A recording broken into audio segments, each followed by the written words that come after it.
Did it work this time?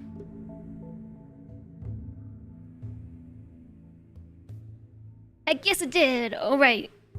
YouTube is with us. Full disclosure though, I'm probably not going to be reading the YouTube chat. It's not going to happen. I can hardly keep up with my own chat and think about all the things I want to think about. Like RimWorld. So, the only thing that YouTube has missed as part of this RimWorld stream is the fact that I got an Odyssey key 2 days earlier than expected. And we did a vote on what scenario we should play. And of course, Twitch chat tied the vote. But it was decided that we will do the grav ship scenario in a glow forest with a dark light ideology. So now we're just looking through our mods. And all the mods that don't work. Look at them all. Look at them all. So regarding things that mods that are now kind of sort of vanilla, I think a lot of these simple effects mods are overkill. I can't know for certain until we start. But Regrowth Tundra, this was a mod that added a tundra biome, and now I think that's just part of Odyssey. Prepare moderately. Prepare landing. Prepare landing for 1.5. Oh no, P music. That's alright. P music probably still works. More planning 1.5. I don't think we need that. More vanilla biomes. I don't think we need that either. That's part of Odyssey.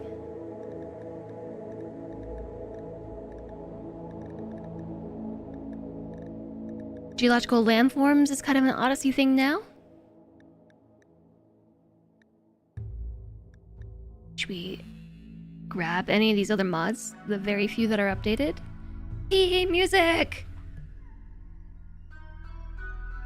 One mod I should grab is the Use This Instead. Very good for informing you about the continued versions. Oh, so like it searches the workshop and will let you know if you're using an outdated mod or if there's an updated version. I guess this is going to be a fairly vanilla run, isn't it?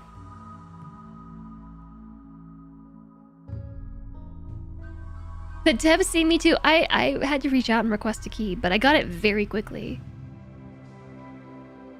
You started getting ads. Wait, you shouldn't get ads. You're subscribed. Don't block the doors. Now door clearance continued. It's okay. I'm sort of alright. Going mostly vanilla.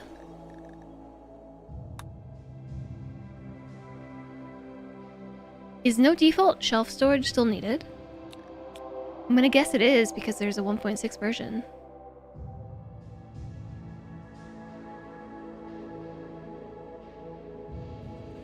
Oh, you have the YouTube stream open and you were getting ads over there. I see.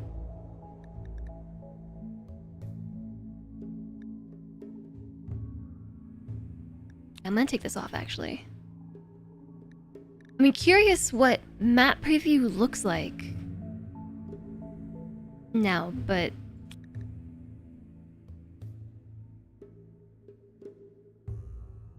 maybe we're just gonna use these few mods. Mainly because I don't have a whole lot of options. We don't really have a whole lot of options. Unless I want to update my mods, which I don't really care to. Map preview is a really cool one though. But the 1.6 changelog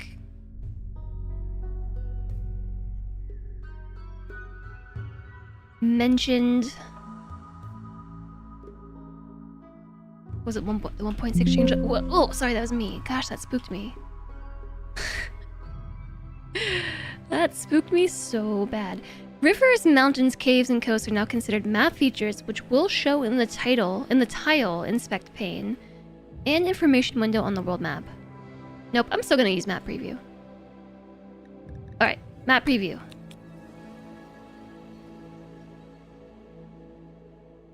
Most updated mods are for the 1.6 beta, not necessarily Odyssey.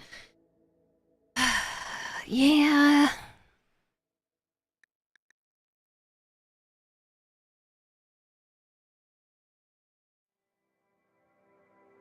What are the chances that...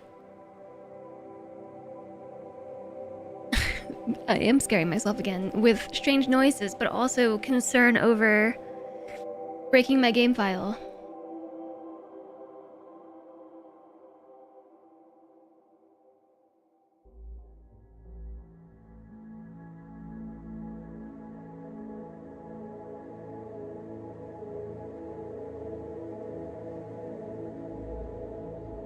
Okay, I actually asked Ludi on this exact question. So you want to hear the... Well, not this exact question, but a similar question. You want to hear the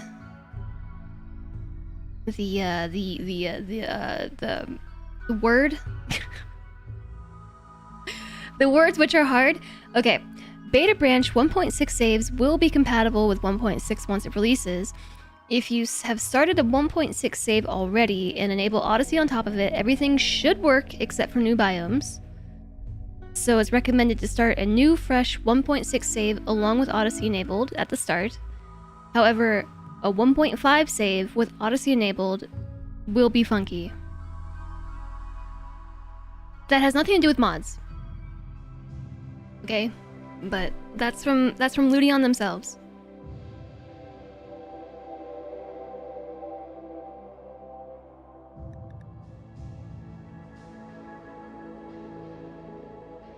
So in that case, what I'm hearing is mods that are compatible with 1.6 should probably be compatible with Odyssey. Save and apply changes. It's only 4 mods. Look how quickly this loads. You can't... It loaded so fast that my screen capture isn't even able to... My game capture isn't even able to capture the game as quickly as it loaded up.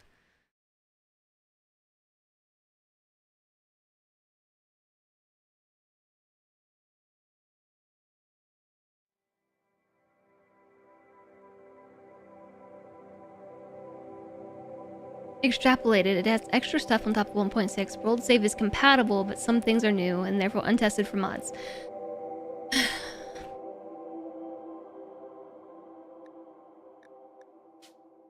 Fine.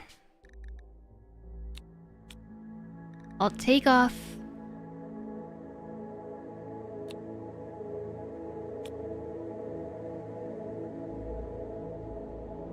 Fahrenheit and Celsius should work. You think map preview should be safe? I feel like it should be too. I had a whole internal debate, which I didn't say aloud, but it was basically map preview is really only used in the initial world generation, and if it does break the game, it should be fine because it's not going to be active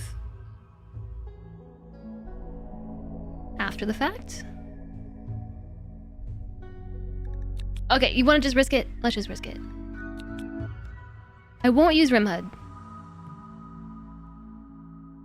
Map preview is probably broken since there's a bunch of changes to map generation and new biomes. You heard the allow tool was good to go?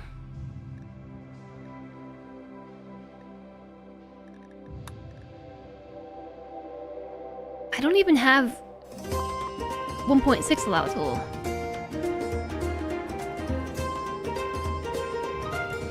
Hi, Mr. Joker Boy! Hi Jess and chat, hope you're all doing well. I hope you're doing well too. Thank you so much for the 55 months, Mr. Joker Boy. Thank you, thank you. There's a weird glare on my screen. I can't tilt it the right way, so it doesn't have a glare on it. Hard to read chat. Thank you so much for the 55 months, and welcome back. I hope you've been doing excellent.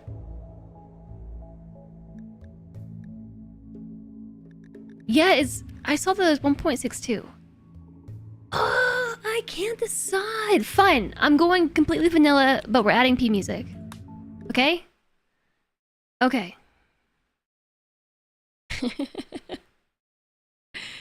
Initializing. It's already loaded. It's so fast that my game capture can't even capture the game before it's done loading. Alright, new colony. The Grav ship. The Grav ship. We're doing it. The Grav ship. Your Grav ship sits docked at the orbital relay.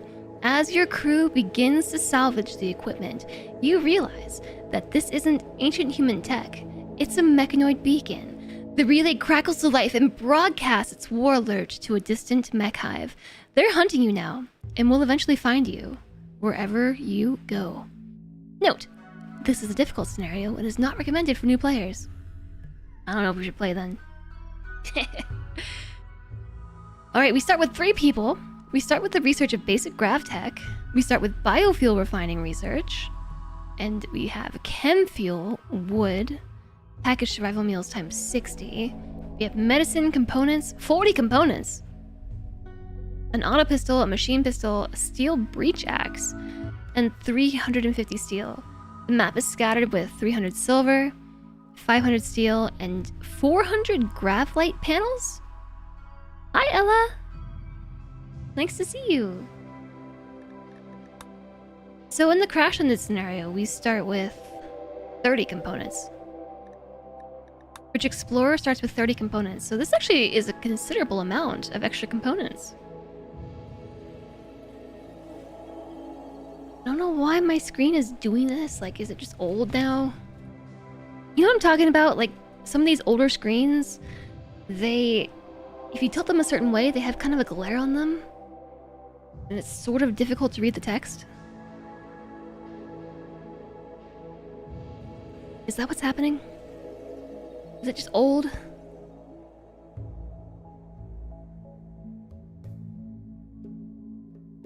Okay, that'll work for now. Alright, are we doing this? What's a grav light panel? I'm fairly certain it said in the Odyssey preview, and I read about it, and then kind of put it in the compartment of mostly forget about, so that way I can play the game without too many spoilers. You can never ignore screen glare. Yeah, it's really bugging me, but I can't figure out a direction to turn it where it's not super bad. Actually, wait. This works.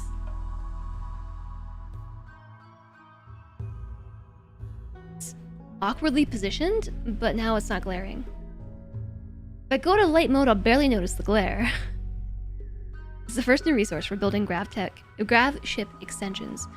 Yeah, there was mention of that in the Odyssey preview. Grav cores, grav ship extenders, grav core power cells. Oh my gosh, there's gonna be so much stuff to look at. Okay, I'm just not even gonna read about it. I'm just gonna go. Next, we're gonna play with Randy, of course.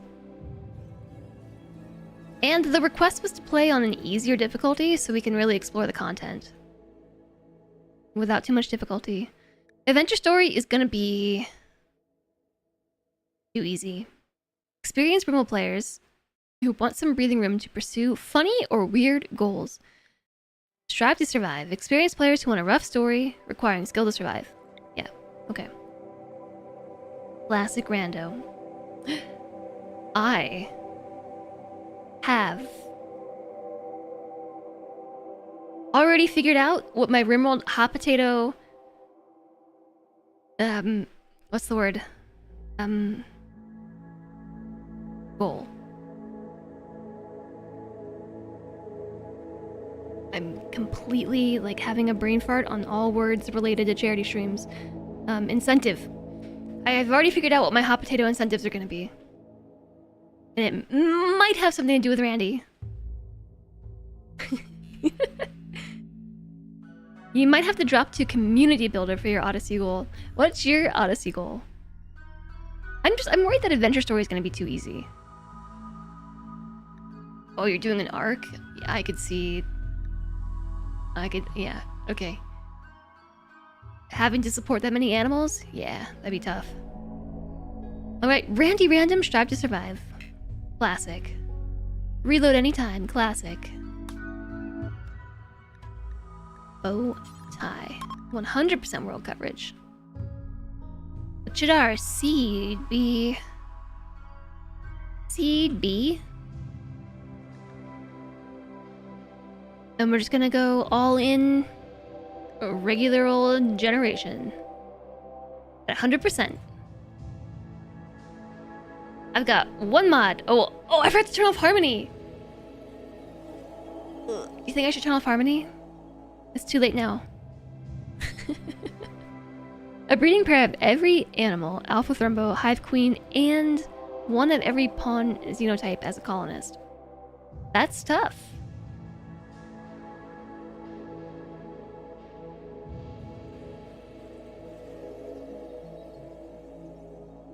Harmony is 99% gonna have had early access. It's probably fine. The bigger concern is P Music. However, I'm just rolling with P Music because I'm fairly certain I used P Music in like 1.3, 1.4, and 1.5 when it was updated, and every time it's been fine.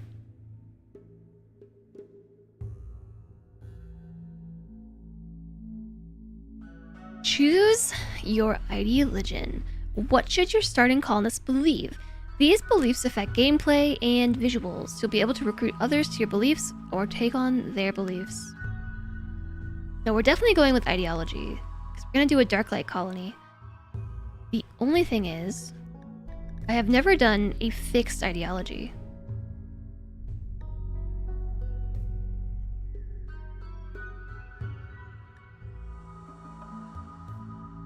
What kind of...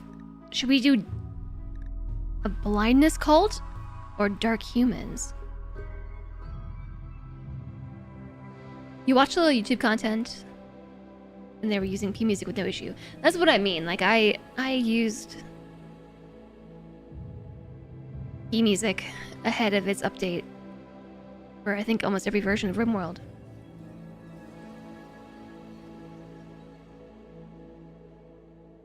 You tried fixed ideologies when the DLC was new. There's a new meme for Odyssey, might want to try fluid. I don't want to use a preset ideology, but I'm kind of using it for inspiration. So we have dark humans. The human race flourishes in the darkness of night and the underground, unlocks mining and production specialist roles, combat efficiency in the dark is increased. Oh, I can't see anymore. Beyond that? Okay. And then there's the blindness cult. This is an intense ideology. Extremely disruptive beliefs which make the game very different from classic RimWorld. Blindness opens the inner eye and suffering illuminates the true sight. Unlocks the medical specialist role. We'll have sacrifices, ritual bindings, and scarifications. These people have reduced comfort expectations. I don't really see a blindness cult taking to the skies. Those feel incompatible. So let's do a fluid ideology. The only issue I have with making my own ideology is there's so many things to fill in. What start won the vote?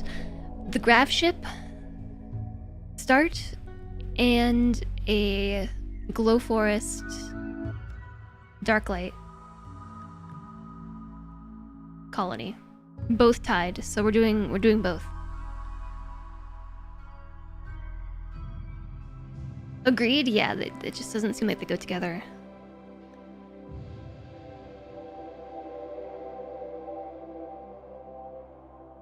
I'm gonna go with Argist. And this looks the closest to something I would imagine a Grav core to look like. It's a little Pokeball thing. Sideways Pokeball thing.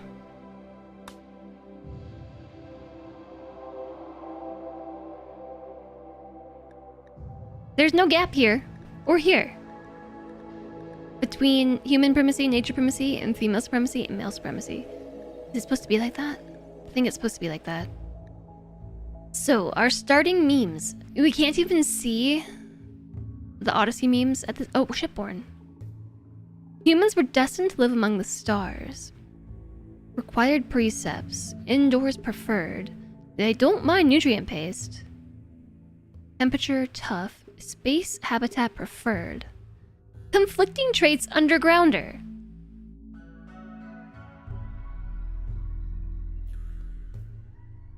And that's gonna be a little tricky with the glow forests, because glow forests are underground, right? Let me just check my little preview thingy. Preview thingy.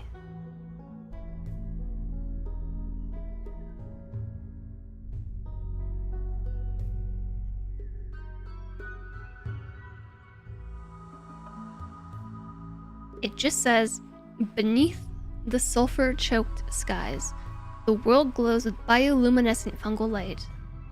So we're basically in the Underdark.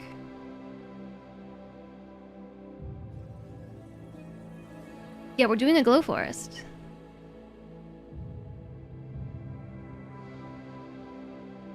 I'm just not really sure how a glow forest will fit into this ideology thing, so I think I might start...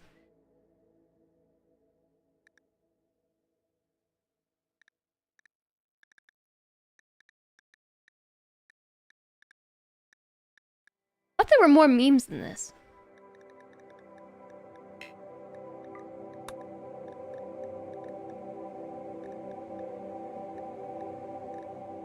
I guess not.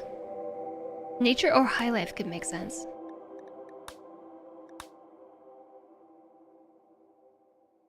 So dark humans start with darkness and human primacy.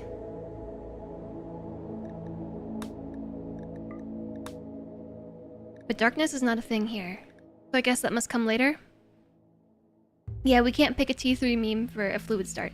But I still just want to see what they look like. So do I have to go with fixed?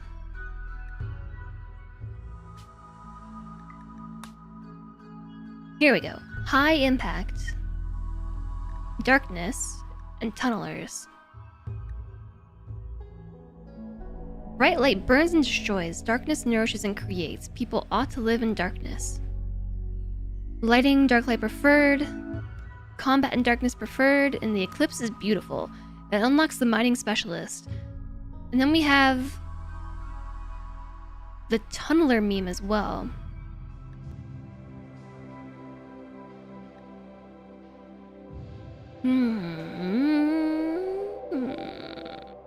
What if we did transhumanist darklight? Darkness memes. Been a minute since we've done transhumanist. The only problem I'm gonna have with a transhumanist colony on a spaceship is we're gonna have to have so much space of our spaceship dedicated to the transhumanists. They require so many buildings. They need sleep accelerators, they need the neural superchargers, the biosculpting pods, the age reversal. The age reversal thing is part of the biosculpting pod, isn't it? Are we gonna have to go fluid? I mean, fixed? Can it not go all in a shared midbay and barracks? I suppose it could.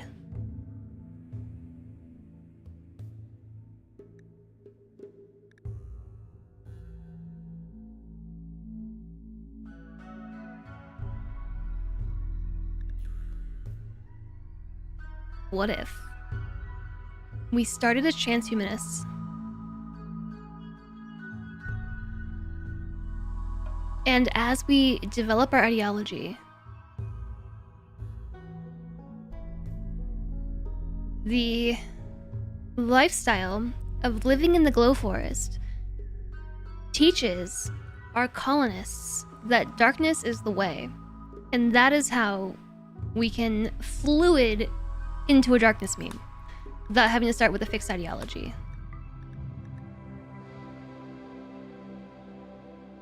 .6 really wants you to build specialized rooms anyhow, so it's worth thinking about spreading out. I'm so excited for the 1.6 stuff. Alright, transhumanist it is. Hiya, Agent Number 1! Hello! Hey, Mr. Grimm! Hi, Agent Number 1! Hi, Dr. Sean! Hi, Orange Quake! Welcome, and everybody, hello! How was Warhammer today? Thank you so much for raiding over. I'm Jess. I'm streaming, obviously, but I've been on a streaming hiatus for a few months now, with a couple streams here and there. But we're back for RimWorld Odyssey, which I got myself a creator review key for RimWorld Odyssey today. We're checking it out. I'm very excited for Odyssey. Right now we are just building our ideology, actually. Chat took a vote on what kind of RimWorld playthrough we are going to do. We're doing full-on Odyssey exploration. We're going to do the grav ship scenario, and we're also going to be living in a bioluminescent glow forest. Which, if you're unfamiliar with RimWorld, I'm sure it just sounds like craziness to you. But I know it's not new for Agent Number 1. Are you really excited for Odyssey? Are you excited to check it out? Yeah, we're checking out the new RimWorld. Super stoked. You hammered some war. Very nice. Very, very nice. I hope that you had a great stream today. I really do appreciate you coming over as well. Happy, what is it, Wednesday? Happy Wednesday, everybody. I'm trying my best to, like, stay focused on RimWorld stuff. It's hard, though. We started the stream with a review of the 1.6 changelog, because I haven't played any of 1.6, and we are just starting with Odyssey now. You secretly love you some RimWorld.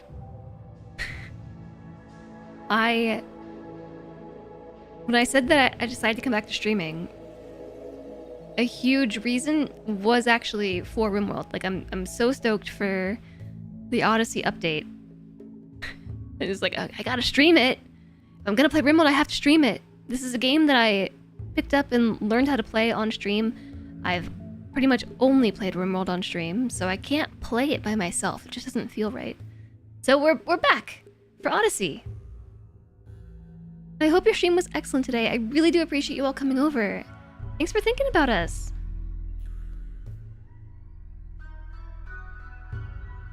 I wish I could speak more to Warhammer, but here's the thing. I don't know anything about Warhammer, really. I feel like I should at this point, but I don't.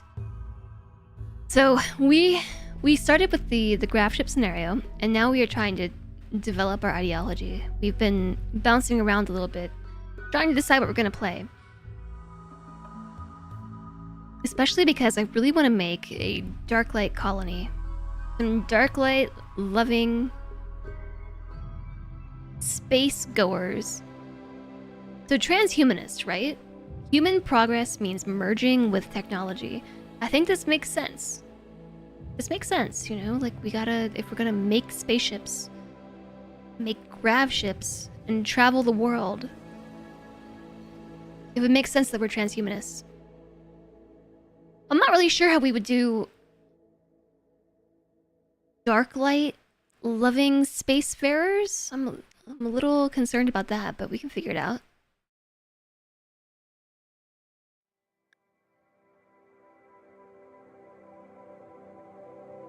I don't know that I want to go with any of the low impact memes. Just transhumanist. So this is going to require sleep accelerators, neural superchargers, biosculpting, age reversal. We're going to be all in favor of nutrient paste and body modification. We'll have a research specialist. Body modder is an agreeable trait. There is a lot of dark out in space, that's true. After suggesting Saber Ship 2 as a mod a few times, tightened it as a solid and rolled it into the core game. Yeah, Save Our Ship was actually a mod that I've always intended to try, and I just didn't. I just didn't. But now I don't need to because it's part of the core game. Alright, well, it's part of the Odyssey DLC. don't really want to rename all the stuff. Alright, chat. Throw out some names. What are we gonna call this ideology?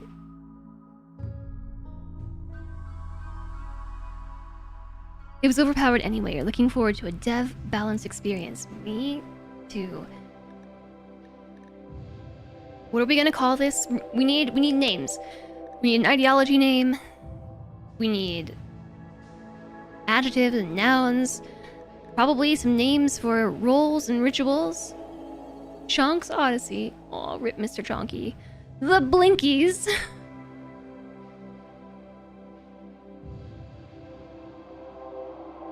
From what you can tell, Sabership 2 heat management stuff isn't in the DLC.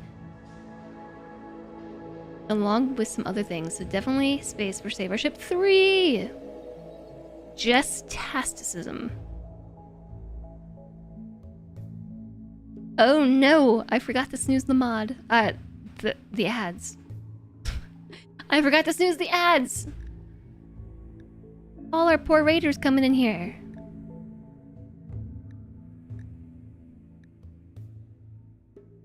I kinda like the Blinkies. I have no idea what that's in reference to.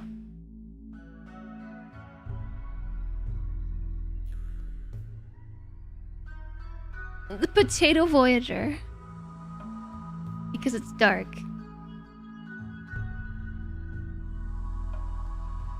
You used up all of your naming ability this morning, naming an Iron Beaver Town anvil. That's pretty amazing, though.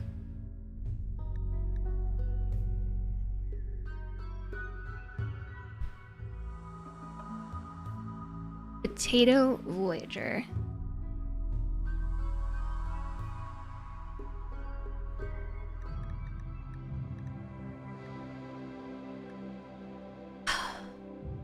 The Blurple Ranger. But this is not the name of our ship. This is the name of our ideology. This is an ideology of people who are transhumanist. They believe in the merging of the flesh with machine. And it's gonna be canon at some point that they also become dark light lovers, fans of the darkness. So, dark tech.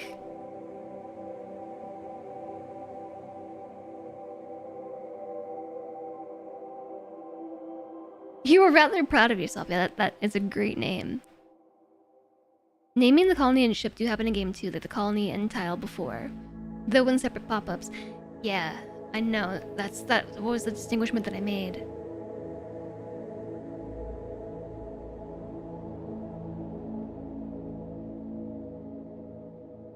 Arc Astrolicism.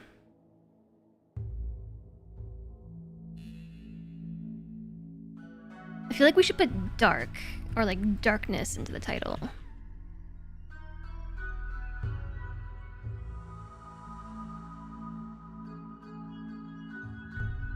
My brain is going to all things D&D, like dark vision. Hi, Chaos Ryan! Like dark vision, dark elves, drow, underdark. And hi, Lily and Darkheart!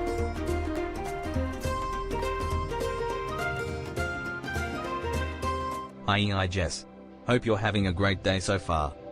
I am having a great day so far. We are doing this really terribly hard part of the RimWorld prep, which is making an ideology.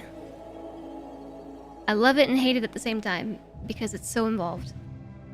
Yes, Ryan, thank you so much for the 14 months of support and welcome back. Lily and Darkheart, thank you for the 9 months. It's a Twitch babby. Thank you both very, very much for your resubs. Dark Spice, you've been reading a lot of Dune.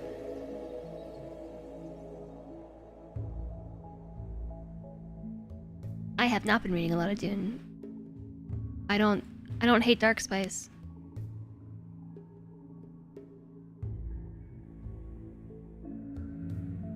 Darknar Astrotechnics.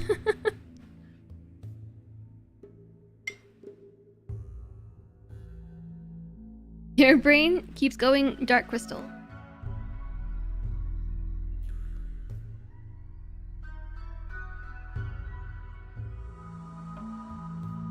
My brain keeps going everything D&D. Dark Trek.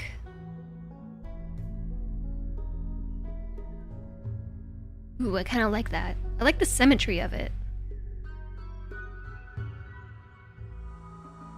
Maybe we'll call it the Dark Trek. I like that it's 2 4-letter words that end in K. Darkotech.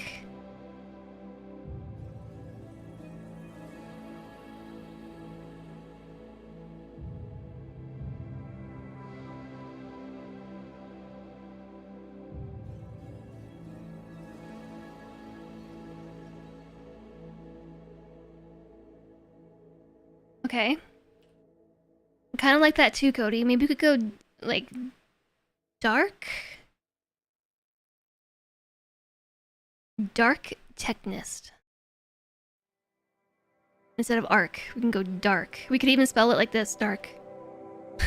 Darg! Dark. Dark. Just literally throw a D on the front. Dark shirt instead of red shirt. What are is that's like the red shirts are like a Star Trek thing, right? Dark discotheque. Well, okay, we could that can be one of our parties, our rituals.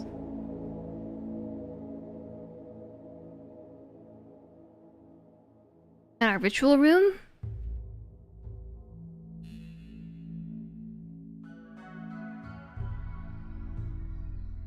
The Star Trek meme. They have a habit of being the first to die. The red shirts. You all have taught me stuff. I was able to pull that out of my brain. What should our ritual room be called? What was it before? Shrine?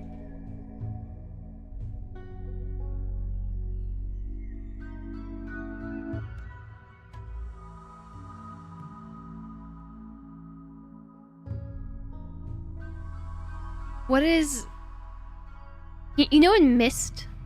That room that you go into and you lay down in the chair and it lets you look at the stars? And it displays the star pattern on the ceiling? What is that room called? An observatory? Obsidian. A planetarium. Yeah, there we go. Thank you. It'll be the planetarium. That's our ritual room. Our icon is either going to be dark blue or black.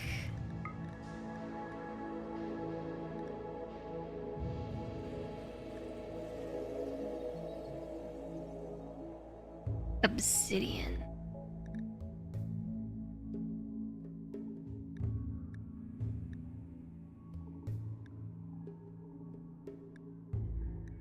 What is our symbol gonna be?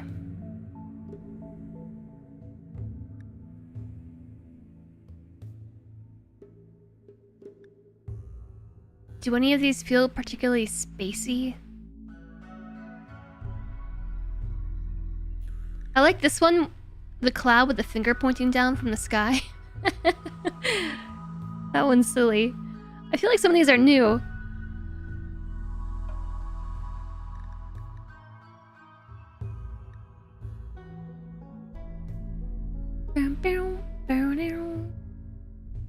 I'm disappointed though, there's nothing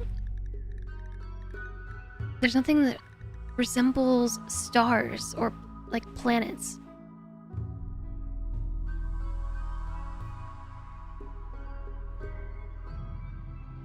Or a moon. Oh, here we go. This one's kind of moon-like. Because we revere the darkness. Maybe this is supposed to be a sun.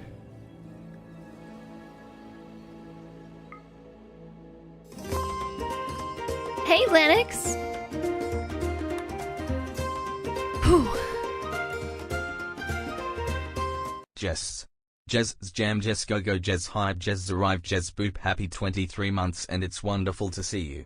Thank you for all the cozy vibes, deep conversations with chat and your ability to make the day better Jez pad Jez love. Shucks. Thanks, Lennox. That's really kind of you to say. Thank you very much.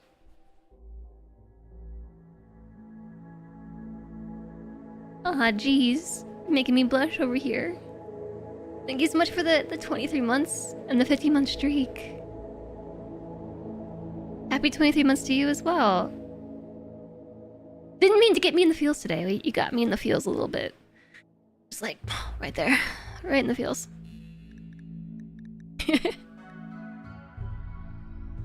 Thanks for the hydration, Malleus. And yeah, don't forget your daily check-ins.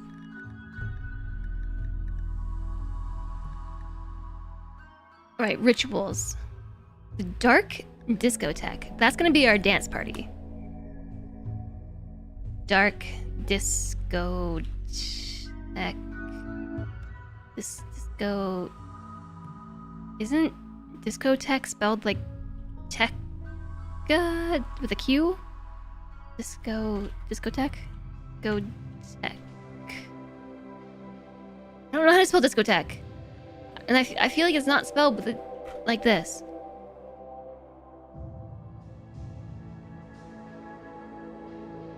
Well, hello to you, Malleus. Hello, hello. Yeah, so the check-in actually is almost kind of like a watch streak type thing. Almost, except you don't lose your watch streaks. You just check in and the counter go up. Disco... Yeah, okay, it is spelled T-H-E-Q-E, discotheque. I had to look it up. I don't know what the origin of the word is. The etymologic origin of the word. On the 13th of September.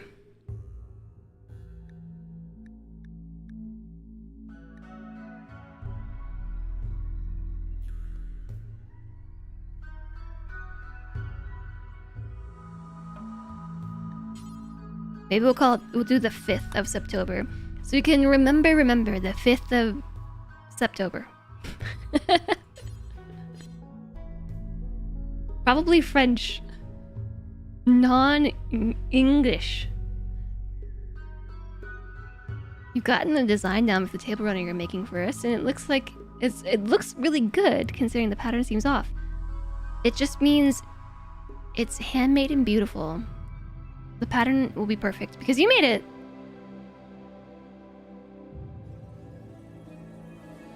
All right, that's our dance party, the dark discotheque. And discotheca. Our social festival. There are some other rituals we could do too. Binding requires blind sight, cannibal feast, a funeral, a gladiator duel. Okay, so we can't do these. I feel like we should do, instead of a social festival, we're gonna do a sky lantern festival. We have the dark discotheque and a sky lantern festival. We have something in September. Let's do April, May. Every half year. This one will be on the 9th of April, May. Additional reward. Nearby faction goodwill, because they'll see our little lanterns floating in the sky.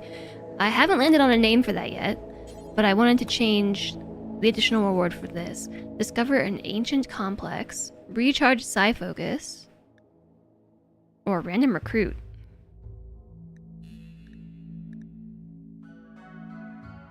Let's do recharge sci-focus. Even though I don't know that we'll even lean into sci-focus.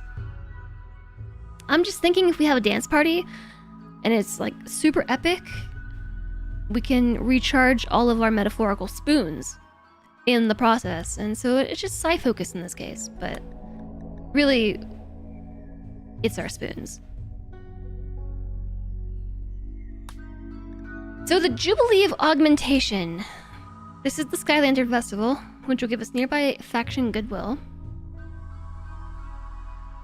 What are some more of your names? Oh, okay, Obsidian. I like Obsidian. The Obsidian Lanterns. What's it? Obsidian.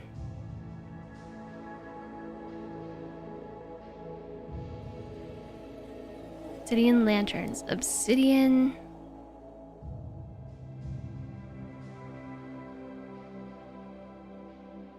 Obsidian Flare.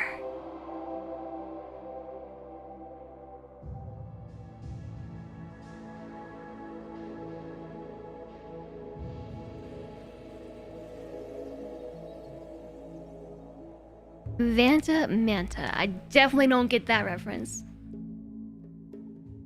You hadn't really done crochet in over a year and finally decided with encouragement and a friendly nudge to do it again. Yes! Sometimes you just gotta do it, you know?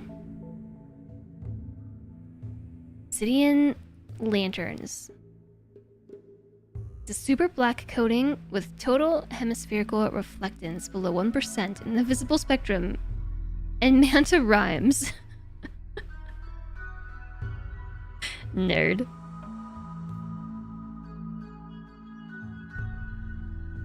Obsidian flares. Obsidian. The darkest black. What's another word for lantern? Lantern synonym. Lamp. Light. Torch. Flashlight. Beacon. Oh, perfect! Beacon is perfect. Because of the nearby faction goodwill thing. Although, it would be random recruit, right? Like you are attracting new people. These are gonna be our beacons of friendliness. Nearby faction goodwill. Hi, wizards! We emit darkness. Okay, in our funeral...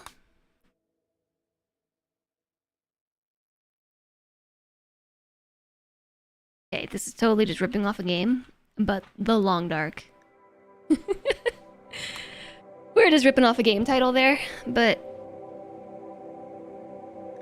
it's true. It's The Long Dark.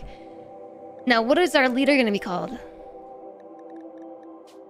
Oh no, did I break it? Okay, no.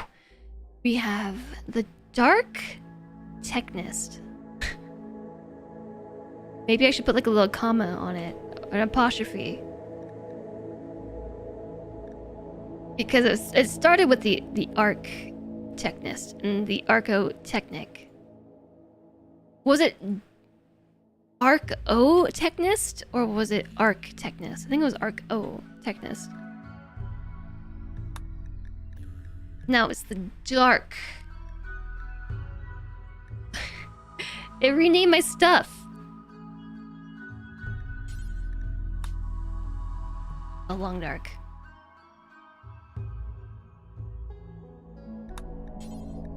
Our dance party. What the heck did we call this thing? I already forgot! Oh yeah, the Dark Disco Tech.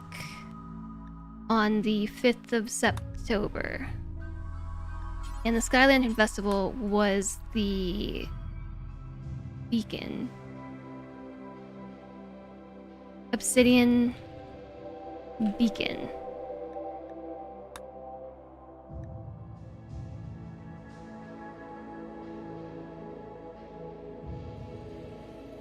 The D apostrophe is silent in French at least? I know, so many decisions before we even start. But if I change it now, it's gonna rename all my stuff again.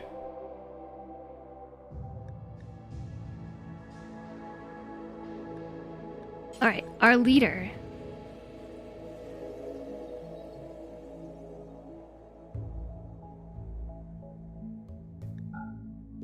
No required apparel.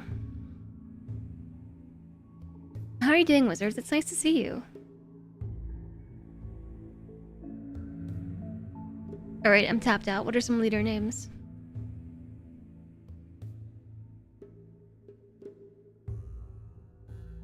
The captain. I mean, we don't have a ship yet, but I guess you make a good point. They would be the captain.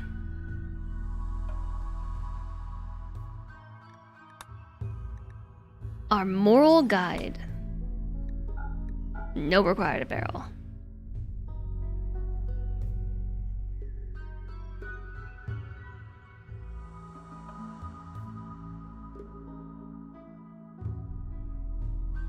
We're gonna call them the Dark. It's not gonna be a silent D, okay? It's gonna be a D. We could also just do it like that. Hi, Valiant Turtle! Since spaceships are more like a navy, we could go with Admiral and save Captain for a lesser rank.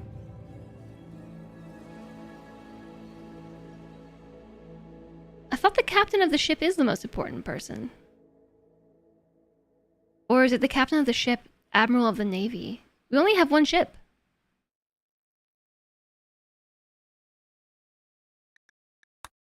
Okay, hold on. I'm changing the names.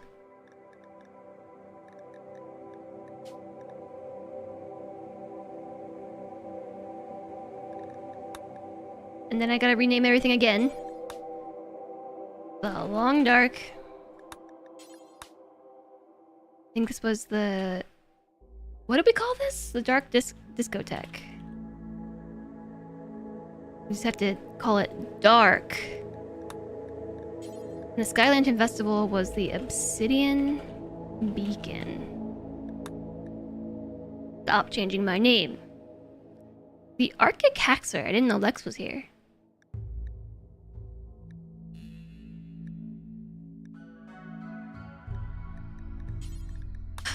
So hard. So many decisions. I haven't even played the game yet.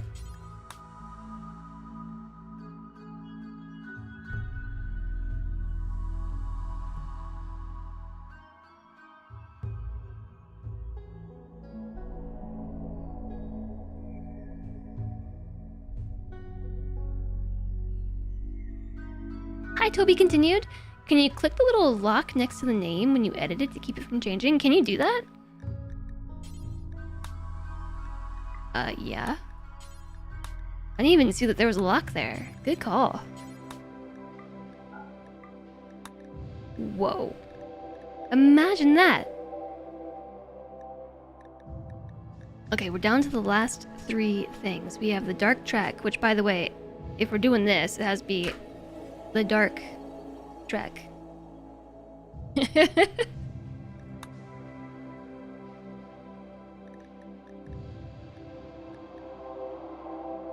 I have renamed Dark, D-A-R-K, to D-A-R-C-H because our transhumanist origins had us as Arco-Technics. Now we're just Dark-O-Technics. 2,500 hours and you never noticed this. Well, to be you, have you had 2,500 hours in ideology? And no, it actually is not very visible.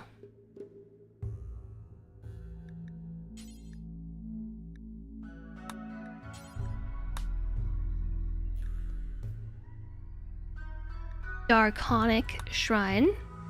The image of a silicon. The Darkic image. Thank you. Hold up.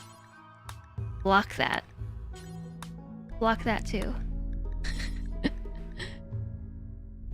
These are our buildings. So this is the altar. A medium platform that plays a role in ideologist rituals. Oh, add a building. You can only have one altar or ideogram. That's this thing. Remove. A large... Let's do an ideogram. Yeah, the Darkonic shape.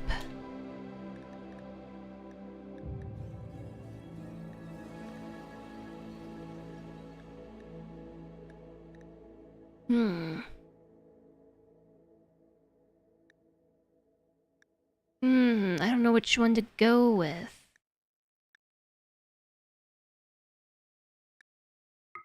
This one kind of reminds me of a cell.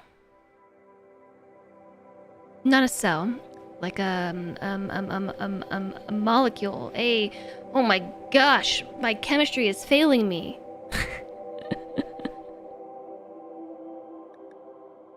This stream is making me miss having nerdy friends. An atom, yes, thank you. Reminds me of an atom. Lock. Today I learned about the lock button.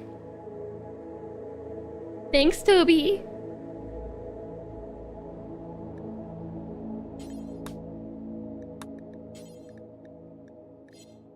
So this is a building, a small sculpture. Okay.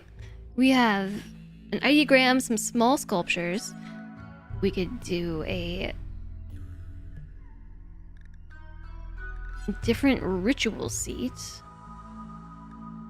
I don't think we want ritual seats. We want a grand sculpture. The Darkonic carving.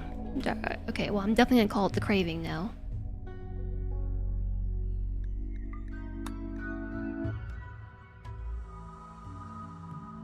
And then we have ritual seats. They're boring and they're just called pews. Happy to have shared the secret of the lock button. Yeah, okay, that's locked too.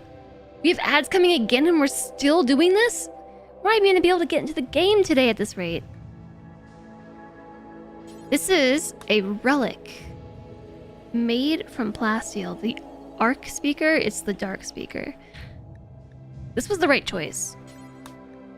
To just slightly alter the names from the ideology because it's keeping everything uniform for me. I appreciate that. Can't have more than 3 relics. This is the game. I know, it's so stressful, okay? Do we really want an EMP launcher to be a relic? Probably not this axe. I don't know what this thing is. It's a fragment. An object with ideological significance. Oh.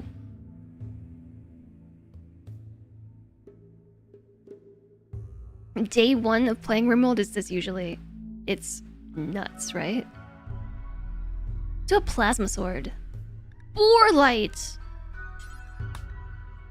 The opposite of light is darkness. Boar dark. Lock. And then an Arctic launcher? Nah.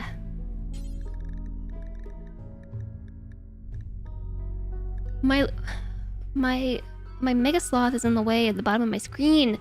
My pet Mega Sloth. I squeeze it.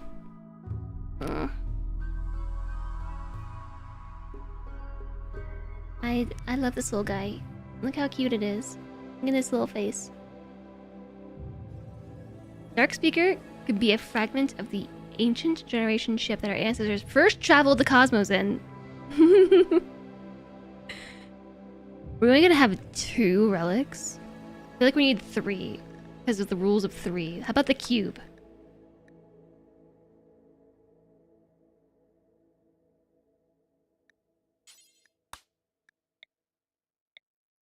Boar bond. Haxer cube. Far shadow. Dark shadow. Made out of obsidian. Wait, there actually is an obsidian material. I forgot. Perfect. We could make the dark speaker out of obsidian too. But the plasteel looked pretty cool. I actually feel like the name Dark Speaker would be good for our leader. The End Caller. The Dark Caller. Made out of obsidian. Done our leader can be the dark speaker.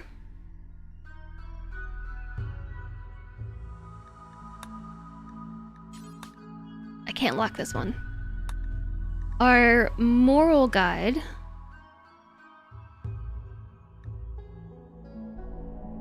Yeah, okay, the dark speaker is one that does the leader speeches. Our moral guide. We're almost done. It's just 2 more things. Oh, and we get to pick some venerated animals. There are new animals. Peacocks. A tiger.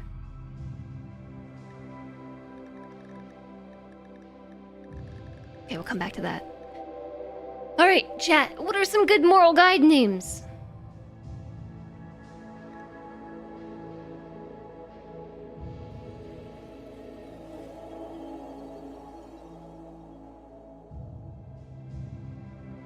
Can't believe we're already having another ad break.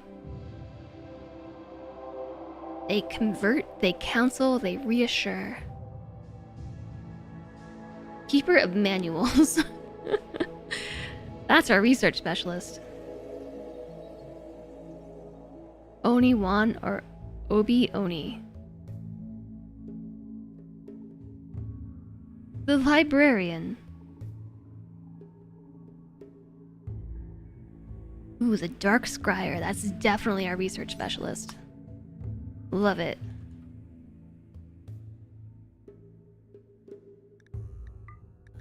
How do you spell scry? Scryer? It has to be. Oh! Deleted them. 1 word.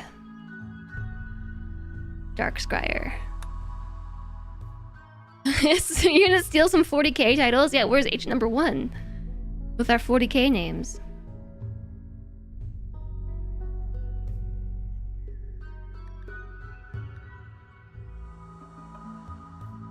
Maybe we steal the relic's name again and call the moral guide the Dark Caller.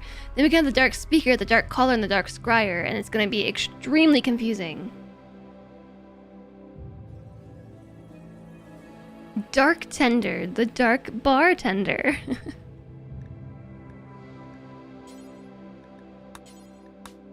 Okay. Dark Tender. Block. Because the moral guide heads rituals and personally counsels believers. They convert, they counsel, they reassure. Okay. I can see Dark Tender. Are we mystics or are we scientists? I don't know. Both?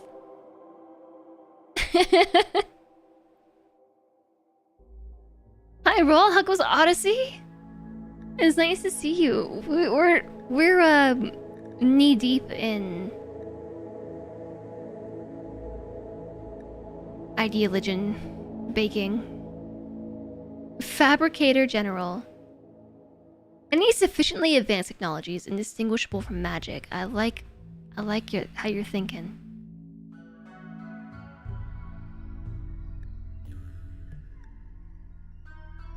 Unless you understand it.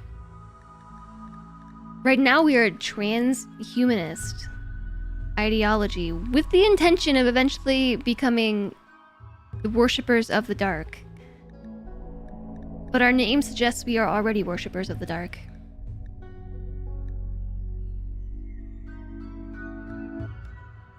I'm rolling with it. Let's take a look at our stuff. Body modification is approved. Age reversal is demanded. Biosculpting is accelerated. Neural supercharge preferred. We can't edit any of these. Execution horrible. Slavery horrible. Pants and shirts. Pants. No organ harvesting. Cannibalism horrible. Blindness horrible. To change it requires the blindside meme.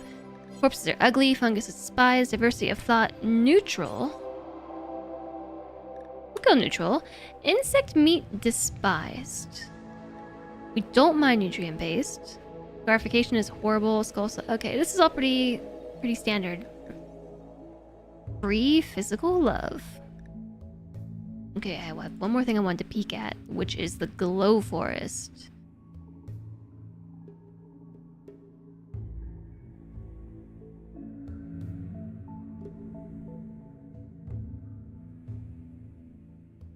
I don't know which creatures live among the mushrooms that we can venerate. Our venerated animal is an alpaca, but we don't want that. We want something that lives in the dark, in the glow forest. Or we could just have none.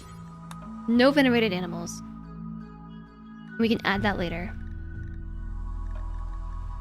Alright, okay, let's do it. Next. Wait, back. Save. Save the ideology. Now we're really thinking. Our character names! Oh my. Have we tried the name queue anytime recently? Does it still work?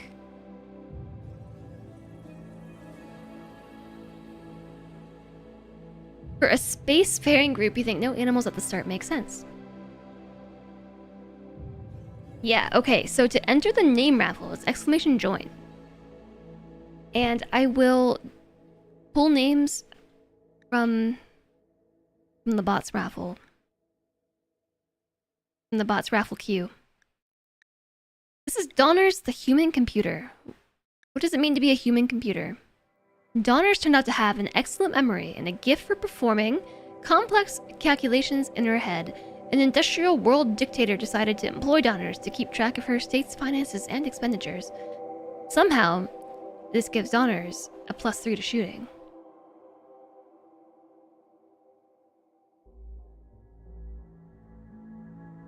Last time you were in the RimWorld colony, you were captured and defected. This can only go better than that. I think you're probably right. Hi there, Ryle. Hello. Like, actually, though, this is a pretty good first roll. Are they all baseliners? They're all baseliners.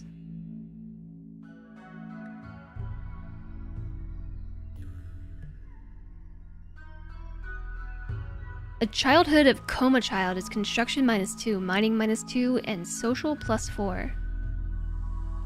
Some of these backgrounds are wild. Yeah. Are there new ones? Starship Janitor. Faction Leader. Early in his adulthood, Gurdon found himself surrounded by a gaggle of lowlifes. For fun, he gathered them and led them to a certain death. He knew then he had the talent to realize his ambitions of leadership.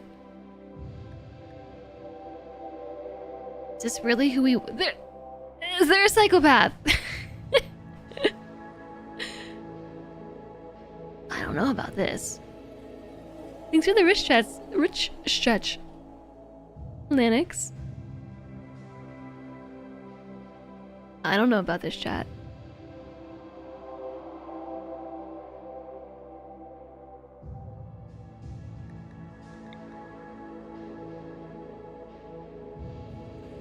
A great... no. Randomize. I'm not even. Oh, a body modder. Nope.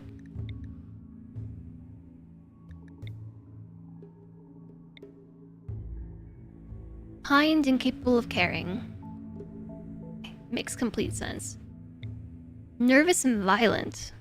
Oh, incapable of violent. I was like, since when is violent a trait?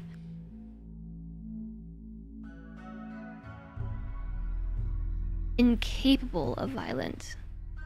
Some of these names are sus. War broke out in Sanford's home when she was a baby. Her parents fled with her, seeking safety wherever they could find it. Sanford's earliest memories are being taught how to defend herself. The violence and destruction she witnessed left her scarred for life. Cooking +2, crafting +2, hunting disabled, and also violence disabled. That being said, she would be an exceptional colonist at everything else.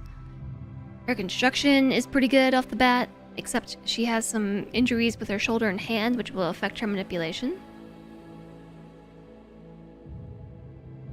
But she's great with mining,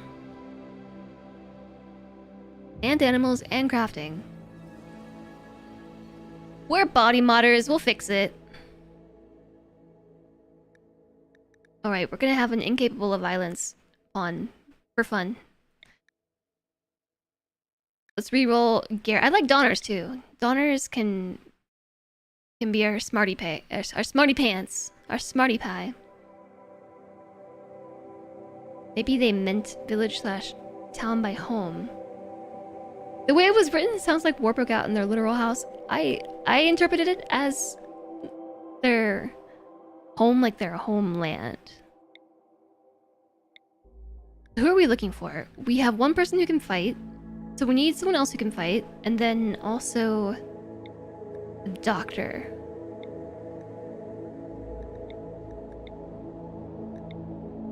Okay, we're looking for someone who can fight with doctor skill. Here we go. Medical, they're tough. Careful shooter and slow learner. Don't love the slow learner. Randomize.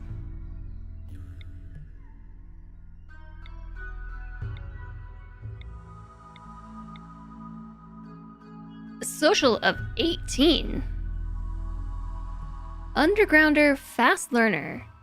Incapable of dumb labor. They won't clean. But a social of 18? Why? A planet known master. What? Can you imagine this? We're gonna be recruiting anybody we want with a social of 18. And there's some medical skill. They don't fight. Donner's the human computer already has social. We also need a cook. And somebody who can tend plants. Is this the preparation of the first colonists? Looks even more difficult than Dwarf Fortress. Yes, it is Dane, and it is pretty intense. It didn't used to be this long, but with the addition of all the other DLCs, it gets extra long.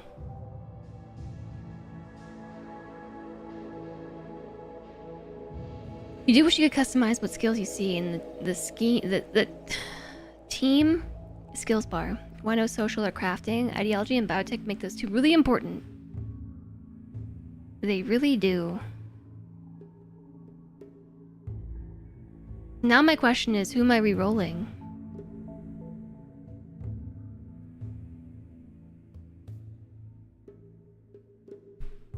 Oh, there's some other people here. Tough, kind, and lazy, and capable of violence. Look at all this social skill. Steadfast. Incapable of plant work. Bloodlust, fast learner, cooking, plants, crafting.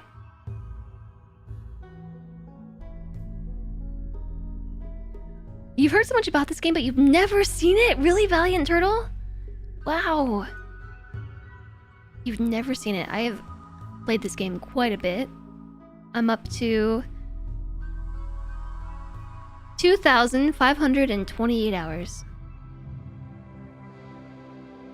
And we're just gonna add more hours to it moving forward.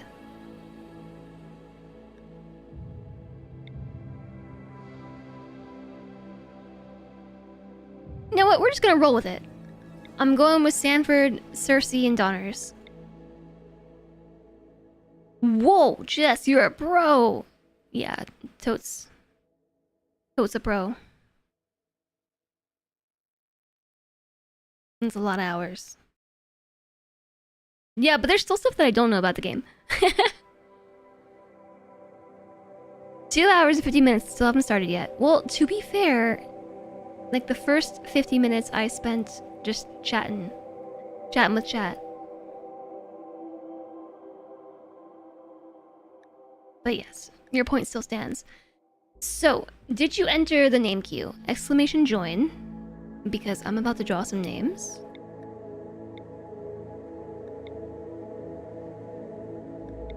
For our 3 starting colonists, I'm trying to remember which name we changed. Did we change the middle name?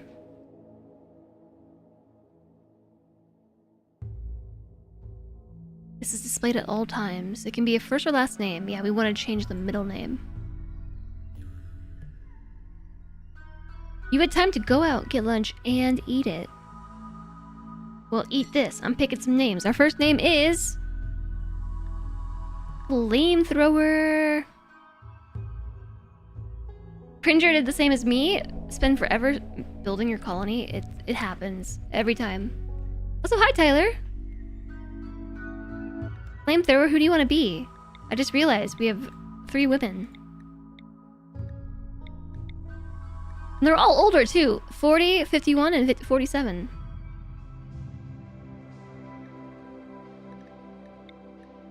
Flamethrower, do you want to be Sanford?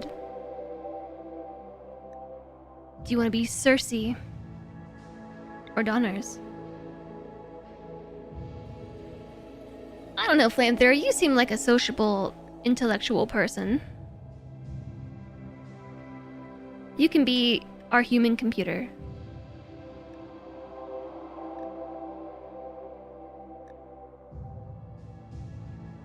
All right. Now we have Sanford and Cersei. We picked Tyler. Tyler said. Tyler, do you want just your name, Tyler, or do you want Tyler_said as your name? Also, who do you want to be? Would you like to be Sanford, the geologist? Take Sanford. Tyler is fine. All right.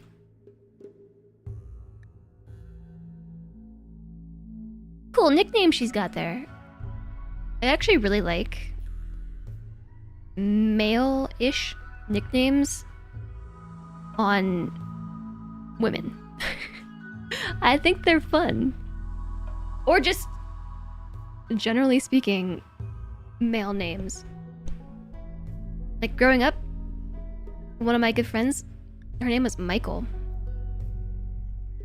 But she spelled it different than the traditional spelling for Michael.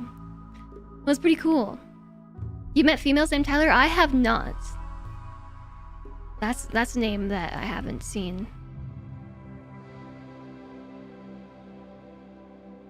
I knew Michael Burnham. I don't know who that is. Alright, our last name is going to... Meep, Ella. Alright, Meep the counselor. Star Trek. One day I'll watch Star Trek and I'll understand your reference. I don't have no Star Trek in my life. Clearly not. Alright, we have Tyler, Meep, and Flamethrower. They're all baseliners. I don't know that I want to change any of that. What is the Starjack? Engineered for life among the stars. Starjack are built to withstand the unforgiving conditions of deep space living. Their reflective pressure adaptive skin provides insulation against extreme temperatures and allows them to survive brief exposure to hard vacuums. What? Does that change anything else? No, I don't want to randomize my colonists. I'm attached to these colonists in particular. Yeah, it's some cross DLC content.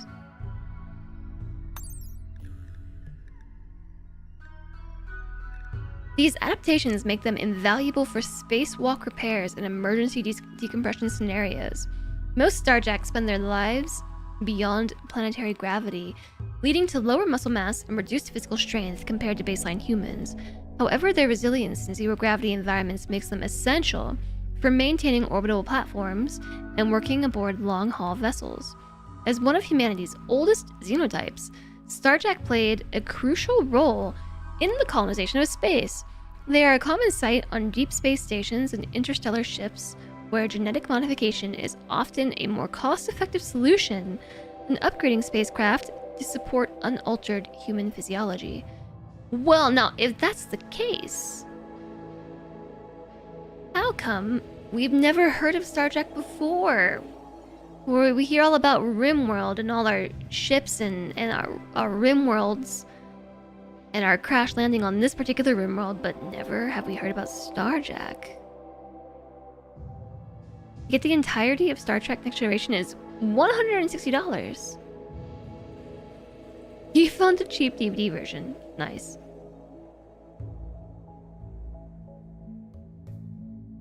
And hi, Manpack. It's going well. How are you? We're just gonna roll with 3 baseliners because I don't want to randomize. If I change the xenotype, we're randomizing them. I can commit to this. You ready?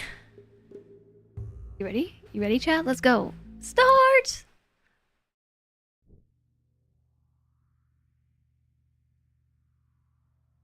You screwed up. And now the mech hive wants you dead. Its terrifying murder machines will arrive soon. Gather valuable gravlight panels. Oh no! Then use your grav ship to flee to a safe location on the planet below. To launch the grav ship, select the pilot console and then select the launch command. On the world map, select View Planet to choose a landing spot on the planet. From now on, wherever you go, the mechanoids will eventually find you. To stop them, you must find them and defeat the mech hive itself.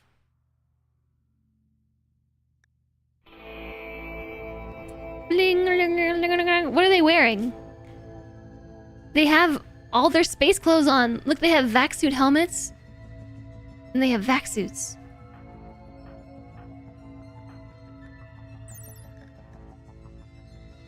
Oh my gosh. Hi, Omareed! There's new music.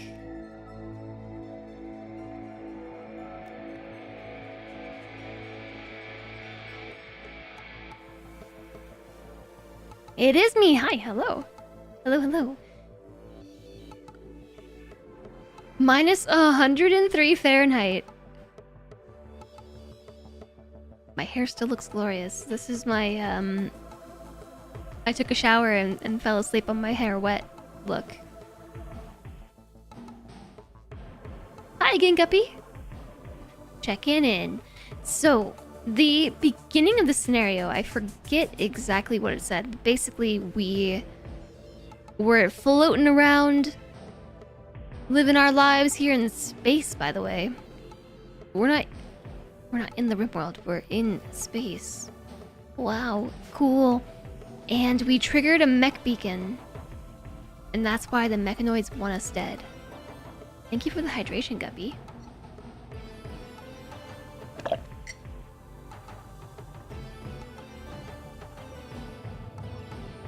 Small chem fuel tank? We were trying to salvage this platform, but didn't realize it was a mech platform. And now we made them angry. What are the mechanoid processors? So this little dude is our ship. I think we need to turn the music down slightly. Or maybe the game volume. This little dude's our ship. I can't zoom in any closer. Oh, what's that mod that I was using that allows me to zoom in closer? Our pilot console. An interface that allows launching and piloting a grav ship. It draws power directly from the grav engine, which is this sucker right here. The ultra-tech heart of a grav ship. The grav engine generates lift by inverting and intensifying the effect of gravity in a field around itself. The engine can lift upwards, but does not produce forward thrust. It can't function far from a large gravity well like a planet, so it's useless for interplanetary travel. When launched, anything on substructure that's connected to the grav engine will be transported to a new map. Without a grav anchor, launching a grav ship will abandon your current map. Glitterworld engineers use grav ships to launch orbital platforms and build sky rippers. They require massive and hyper-specialized facilities to produce, making them a rare sight outside of Glitterworlds. We've got a couple chem fuel tanks. It supplies fuel for the thrusters. A chem fuel thruster that increases the range of the grav ship. Thrusters require an unobstructed area free of large buildings and a grav ship substructure.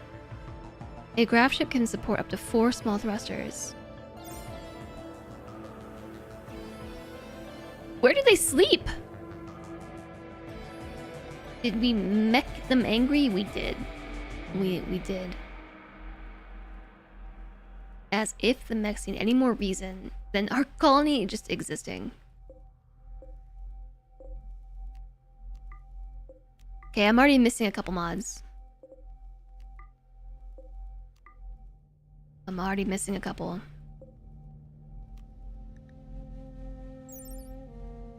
These are mechanoid computers.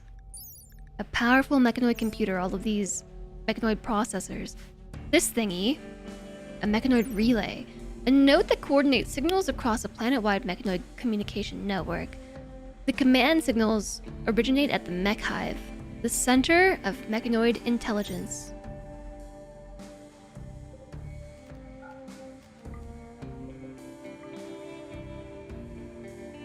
So, do we need to haul all this stuff? How do I haul it? Meep will never do hauling. We definitely want these grab panels, right? How long are they able to stay outside? In this gear. Backsuit helmet. A helmet that efficiently recycles the user's oxygen, allowing them to breathe in the vacuum of space for hours at a time. The process isn't perfectly efficient, so the user must periodically return to a pressurized environment. And a vac suit. Protective suit that keeps the user safe in the vacuum of space. The suit restricts the wearer's movement, considerably reducing their movement speed. Minus 1.25 cells per second. Hi, George! Welcome back! We are indeed in space. We already got the ping about needing beds.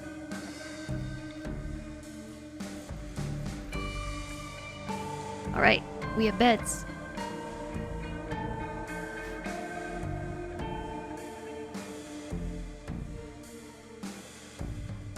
And Meep is just perfectly useless. The mech hive's scanning process is close to determining your location. When it locates your graph ship, it will send a massive mechanoid force to kill you. Gather your supplies and flee the map by selecting the pilot console and selecting launch. Alright, well hurry it up. If only Meep would help. There are literally mechanoids coming to get us in 11 hours.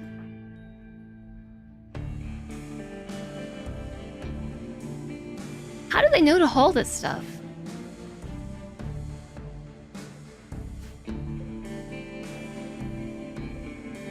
Classic Meep.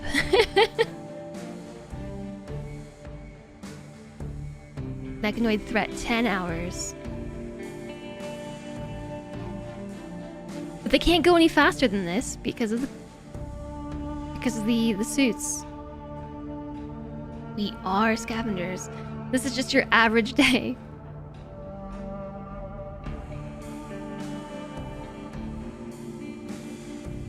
We might be able to get it all within that time frame. I don't know, this is stressing me out. I must speed it up. Mechanoid threat 9 hours and counting down!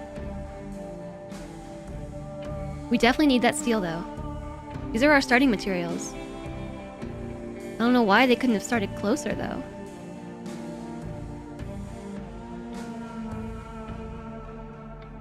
This is the spaceship equivalent of living out of your car.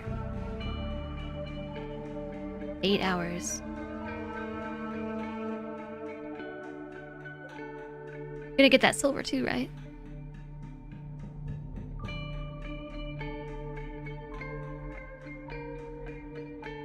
I'm just really curious how they're prioritizing what they're doing right now because I haven't told them to haul anything. And Flamethrower just like handled the lower section of the map. Tyler took care of some stuff up here.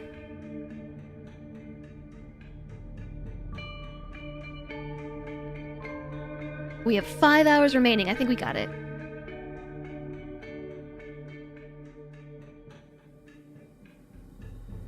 Just default Haul to stockpile behavior. This music is like a little loud, right?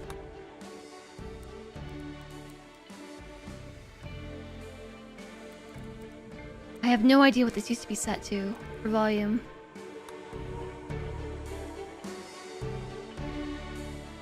Tyler's reading a book right now. What does the work tab say? I haven't changed anything in the work tab. It just says check, check, check, check, check. But I didn't mark anything for hauling. Okay, so select the pilot console and click launch. Travel to a remote destination using your grav ship. Unless you build a grav anchor, your current map and anything not on the grav ship substructure will be permanently lost. You will not be able to return. Quality factors determine the engine's cooldown duration and a chance for mishap when landing.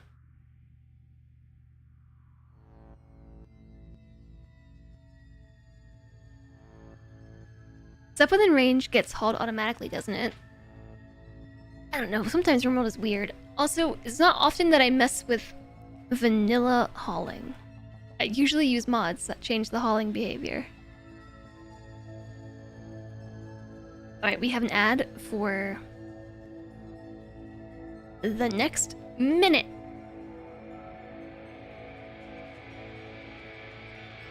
So, we have time to sit here and consider if I need to zone everybody inside the ship, or will they all enter the ship before it launches? I feel like it should probably be the case where they'll all enter the ship and then it launches, like a caravan.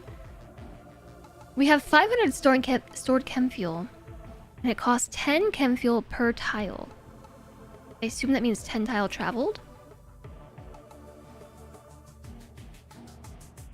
It's default behavior, but we usually start by stacking a bunch of jobs, so you don't see this happen until later when you have haulers.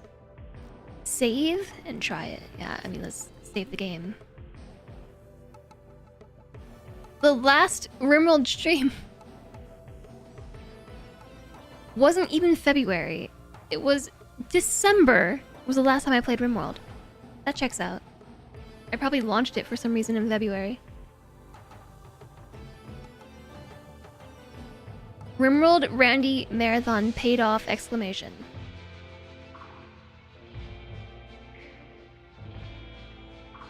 This is Odyssey, baby.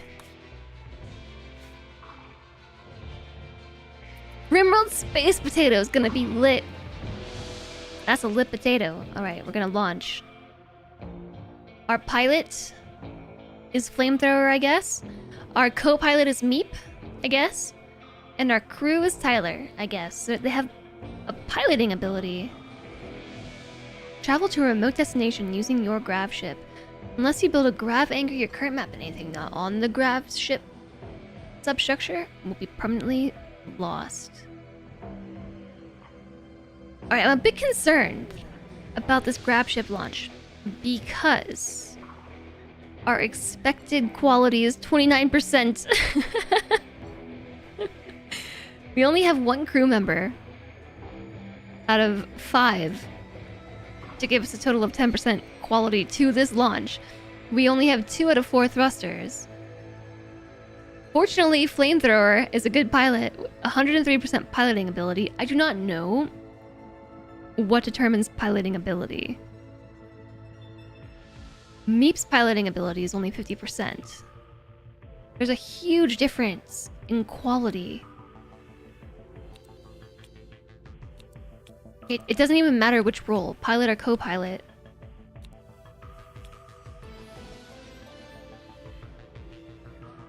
Just the difference here, a 50% piloting ability versus 103% goes from 4.4% quality to 20.2. We double the piloting ability and quintuple the quality of the launch ritual. It seems to be research skill related. Hi, Wolfer. Oh my goodness.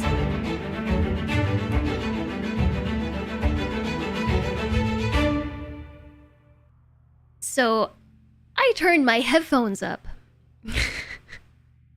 That scared the heck out of me. But hello, Raiders. Hi. Extra credits. Hello, welcome in. Hi, Grass Vortex. Hello, extra credits. Zerum. Hello. Time for Crimes Against Humanity. No, maybe Crimes Against Space. Hi there, Rabbit Queen. Hello, hello. Miss Inkwitch. Hi there. Hello from my eardrums. This explains why I thought the music was loud. Is the music not loud? Tasty, tasty space crimes. Yes, we are playing RimWorld Odyssey, which is the newest RimWorld DLC. We have, just started. We've just started. This is the initial beginning to the graph ship scenario. If anybody is waiting for RimWorld Odyssey to drop on Friday, this is the very beginning of the graph ship scenario.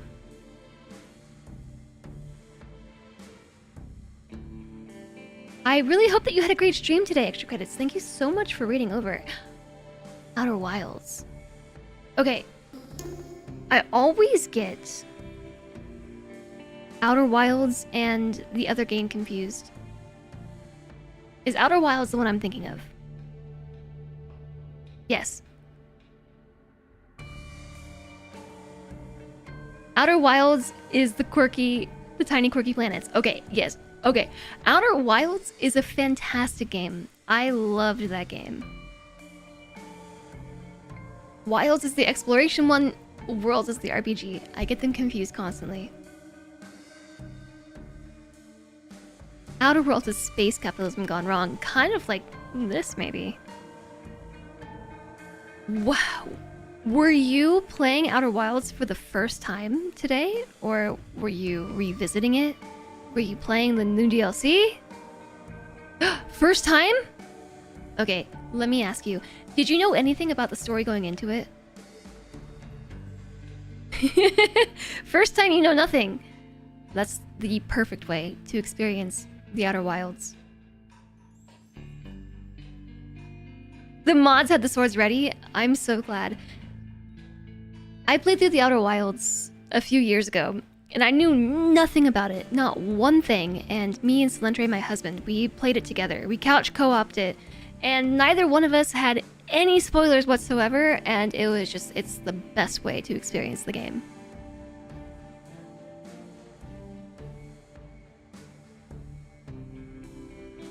It was your first time watching it be played, and your brain is run ragged. That's super awesome. I honestly love this experience for you. This is great. Outer Wilds is one of the better games I think I've played. And fortunately, it's a complex enough game that it's easy to forget a lot of the details, and it has some replayability. Yay! I really appreciate you all raiding over. It's so nice to see you all. I have actually been on like a 3 or 4 month mental health hiatus. It's been a while. The last time I was seriously streaming was March, actually. And I streamed a couple of times over the last few months, but I'm actually back-ish. Back for the RimWorld DLC release. I'm so excited for it that it drew me back. And thank you very much for the follows as well. Welcome, welcome. Batteries charged. RimWorld updated. Stream start. Exactly. You got it. Oh, thank you very much, Rabbit Queen Remy. I hope that you get some good rest. Rest is important. Very important. I streamed on Monday, and I streamed for like a little over 3 hours, and I seriously went and crashed after it. I fell asleep for like an hour and woke up and was just like, streaming is exhausting.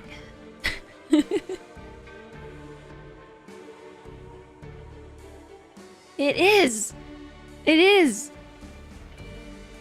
I lost my endurance, like my My voice was tired, my throat kind of hurt. I got a headache from hearing my own voice rattle around in my brain so much. It's just not something I do. Like, I don't constantly sit here and talk to myself. Except while streaming. It was tiring. We just got a week-long break, and getting back into the swing of things is a lot. Yeah.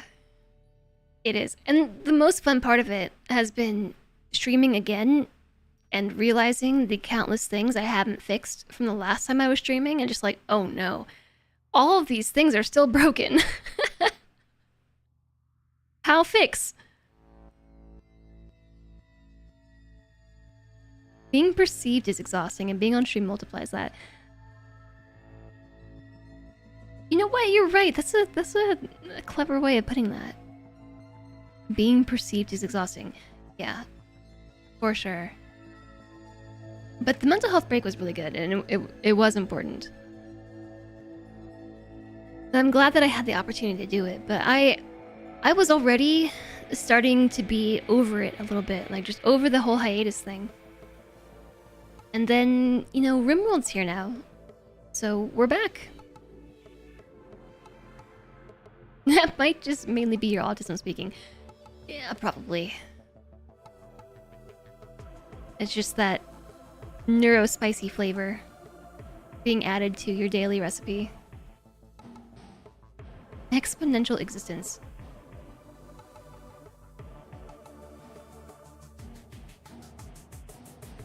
Honestly, what happened was I moved cross country, and the whole experience was very exhausting. Moving cross country and selling my house that I was moving from, and just living somewhere entirely new. Like, I'm just in a completely different culture, essentially. I went from living in the middle of nowhere, suburbia, to living in like more of a city environment, and the culture shock of that combined with just the move making a lot of space for me to actually process some of the stuff that I was going through, that I just kind of like compartmentalized, put it on the back burner. I didn't even realize that I was dealing with some of these problems until I moved, and it was all just pushed to the forefront. And so I had some time. It was good. Would recommend. How did I carry the house across the country? I didn't. I sold it. We actually did sell our house. I forgot to tell you all that.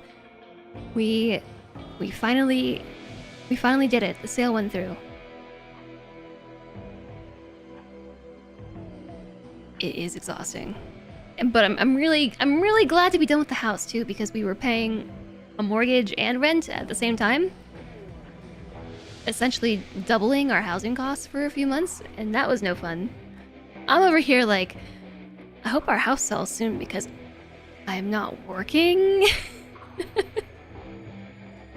I'm not working, and our living expenses are a lot right now, but no, it's good. We sold the house. Closed the book on that chapter. Feels good. Need to lurky lurk to find some food. Hope RimWorld is excellent. Thank you, extra credits. Thank you so much for reading over. I hope that your food is tasty too. Moving's a big change. Just the fact that the local safe space, house, apartment, etc. changes can do a lot. It was a huge change, to be honest. Had to ride a crowded bus a few times this week. After years of working from home and general hermit life, discovered masking is actually exhausting. Yeah. It is. It is for sure. I am liking it, Ronin. Yeah, I am.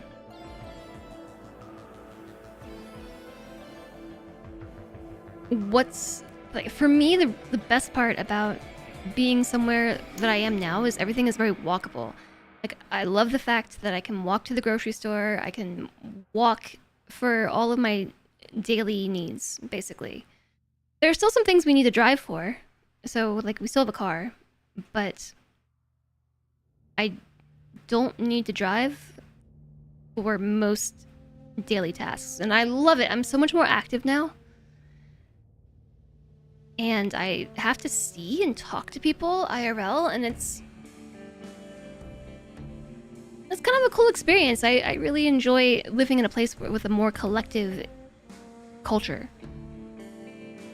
Because it's like, it's a city culture, or like a village, like a hamlet culture, you know? Like, people are looking out for each other, people are friendlier, and not keeping to themselves like they were in the middle of nowhere suburbia. I hope that you have a great day, Nella. Thank you for stopping in, and also thank you so much for the follow. Welcome, welcome.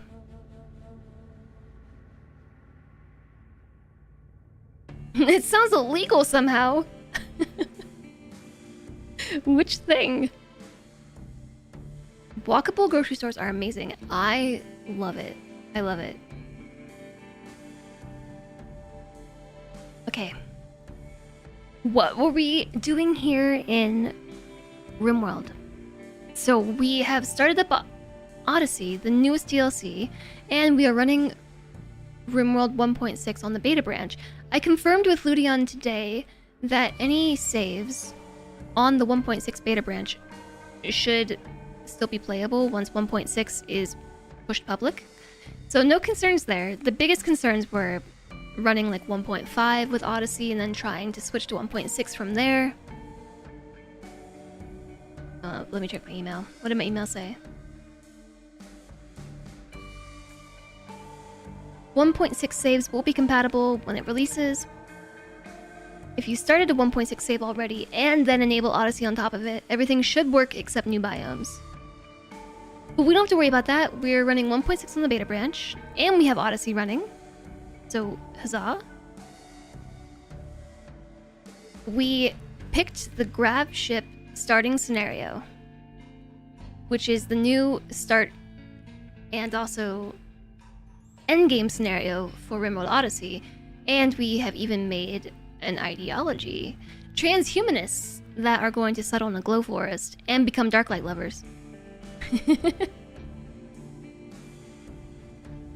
Walkable cities and non-car-based infrastructure and the communal part of communities as one exiled to suburbia.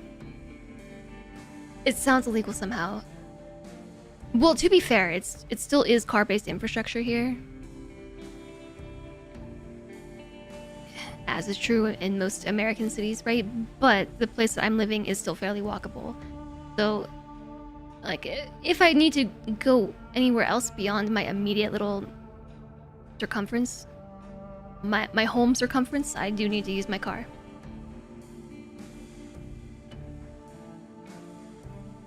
Other than that, it's been very walkable. Highly enjoy it. I like being able to use my feet to get me places. It's great. We landed here, and in this scenario, when we land our grav ship here, we actually make these mechanoids here on the platform very angry, and they want nothing more than to hunt us down and end us. So we have mechanoids arriving in 3 hours to kill us. I read the word flee. The mishmashing words. Thank you all so much for the follows. Welcome, welcome.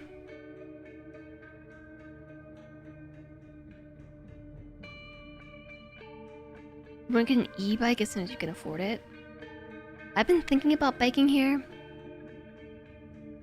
The thing that's holding me back right now is that I can't keep my bike anywhere close to the outside. It's in the attic right now, and I don't want to carry it down 3 floors.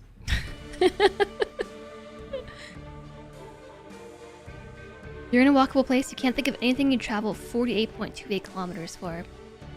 What about hiking or camping? Gotta keep the car around for that. Tequilas?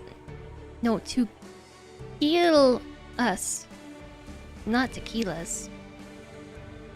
Alright, so right before the raid came over, we were launching the ship. But I wanted to see what... Where's Flamethrower?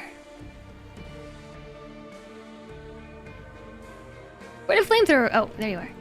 Flamethrower. Flamethrower has an intellectual ability of 11. Tyler has an intellectual ability of 1, and Meep is intellectual of 4. That must be what the piloting skill is dependent upon.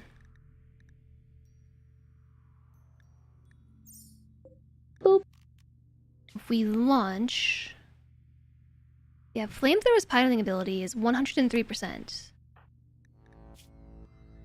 Intellectual ability of 4.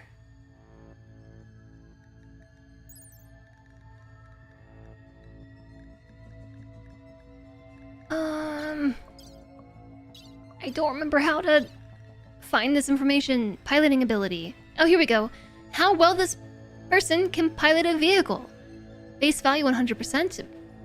And then altered by intellectual ability. Consciousness, manipulation, and sight. Alright.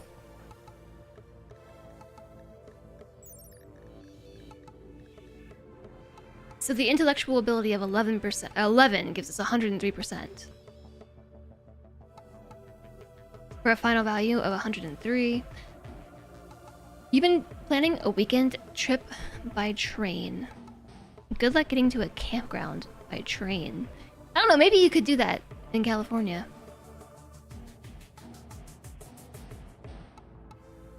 You hate camping, don't at you. Okay, that's fair. I like camping.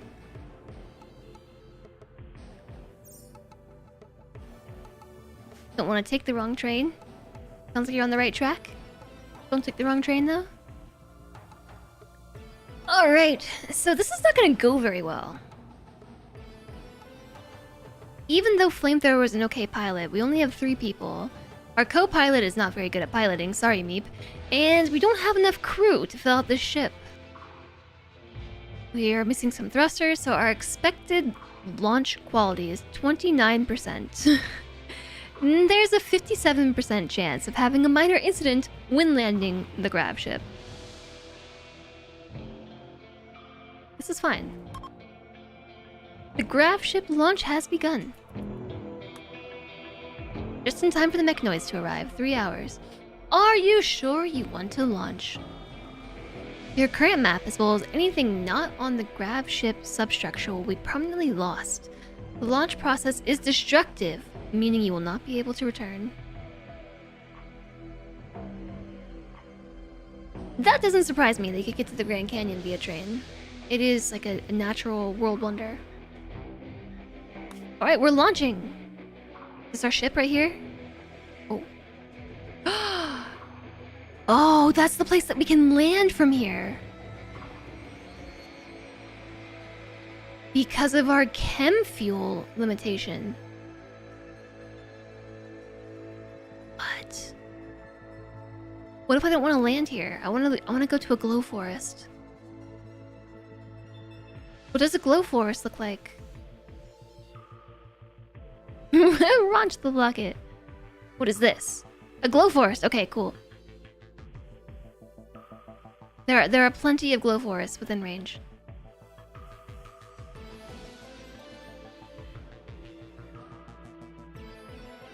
This Zephyr goes to the Rockies too. Heard it's beautiful. Hi, Petricorus. And that does sound like it.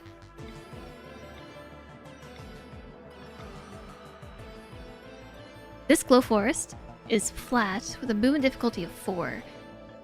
It features a timber shroom grove and a river island. I don't even know what that means. Like, they're mushrooms that grow wood. And a river splitting into 2 and then merging again. So we get like a river island in the middle.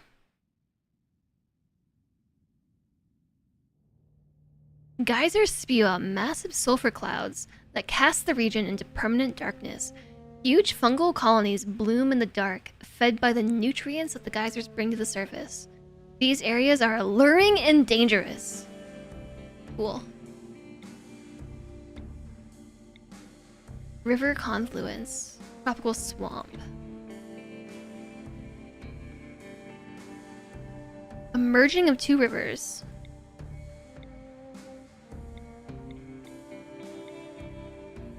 Features: wet climate and fertile.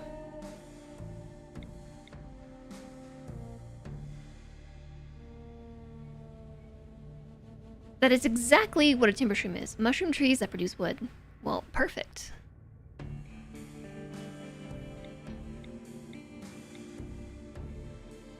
Okay, we have a couple other options over here. This says pollution. Fennec fox habitat. Decreased plant life. I like that this stuff is highlighted now as map features. It's cool.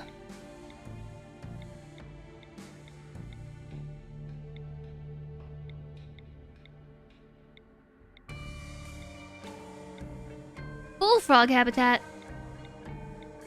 High geothermal activity. Steam geysers are more common in this area. Steam geyser power.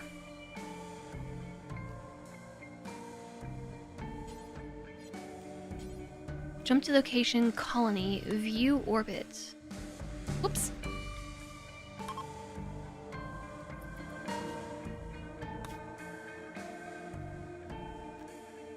Okay, that's orbit. View planet. So we have to pick an area here. Okay. We have ads coming soon. I still haven't even picked where I'm gonna go. That's what this whole stream is gonna be today. Sparrow habitat. You know where I'm going? I'm going to this one nifty little isle we found here. It's flat. There's a huge river. There's a timber shroom grove and a river island.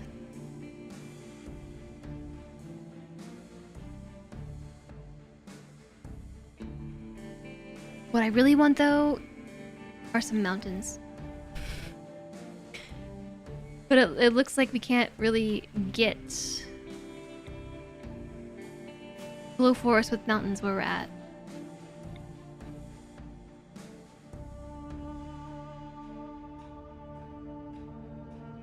It does happen though. Like here. No, these are Scarlands.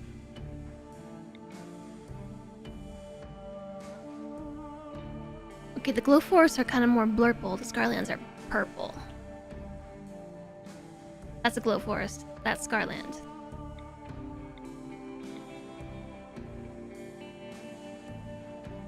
Can you doubt we'll have time to dig out a mountain? That's true, because we have to flee the mechanoids.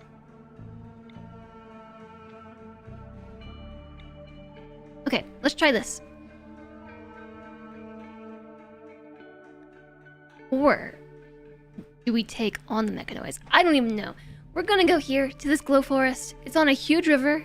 There's a timber shroom grove and a river island.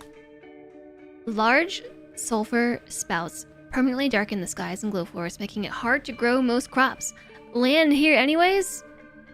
Confirm. Whoop.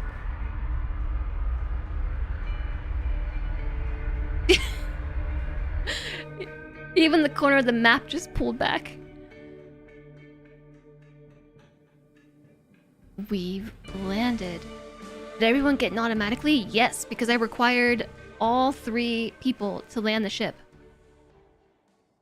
Confirm grav ship landing zone.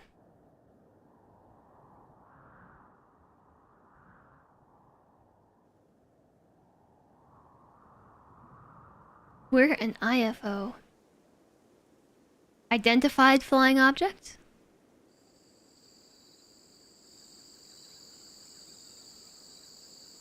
Can we use the grav ship to take the mountain with us?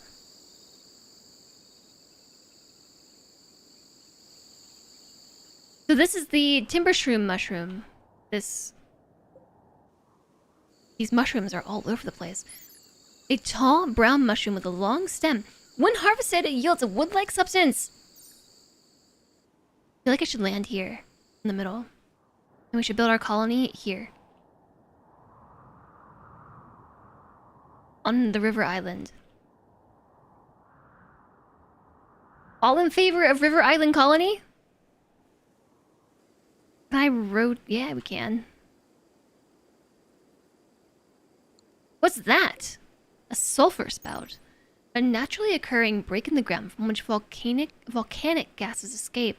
These vents bring nutrients to the surface from deep underground. Collectively, the fumes they spew are enough to block out the sun.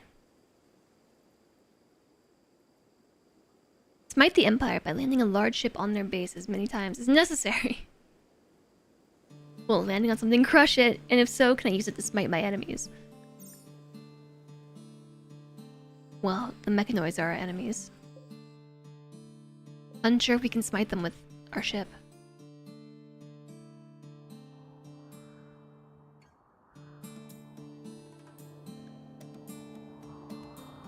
So here's the problem. I can't build a ship here.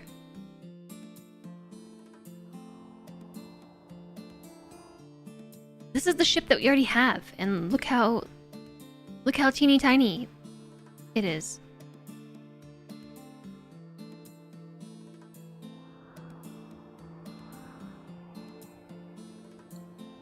So it's trying to land us here.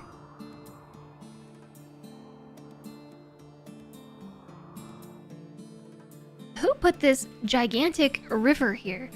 Okay, what if we landed here? We kind of have some natural protection. We have this to protect us from the west. We have this marshy stuff to protect us from the south.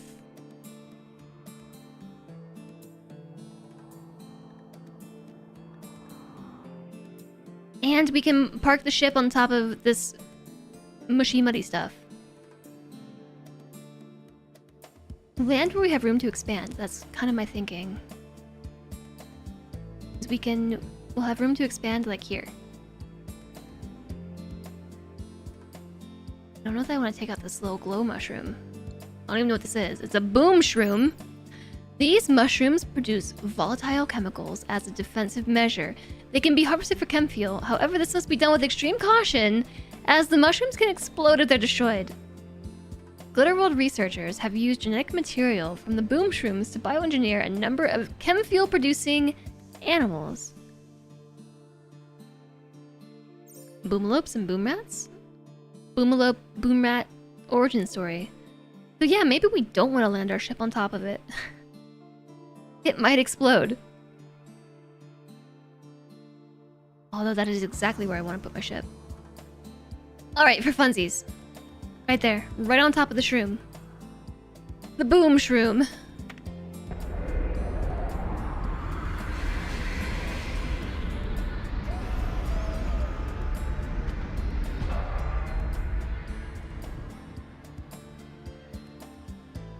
Alright, it was fine. And in fact, I think we got some chem fuel. Actually, no, I think we just had that. Kaboom, it was fine. Nothing happened. Nothing bad happened. Yay, we did it.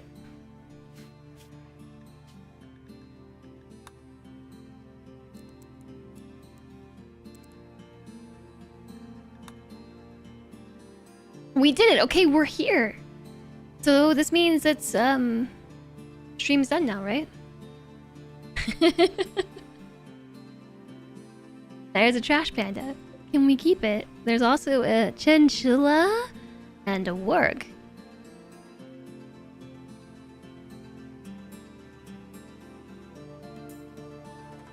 They're different sounds. I think it's the same sound. Okay, so time to set some priorities.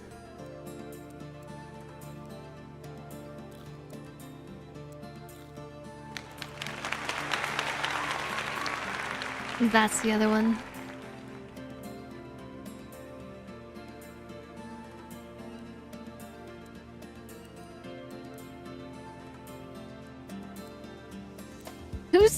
Whose meep is the one that will never haul?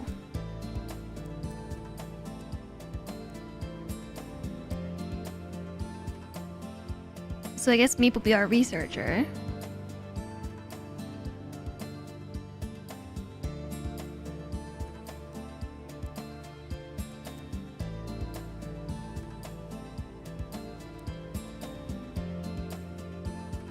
I don't know.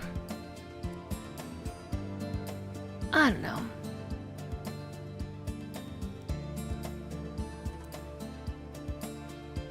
I don't know. Meat will also not cook.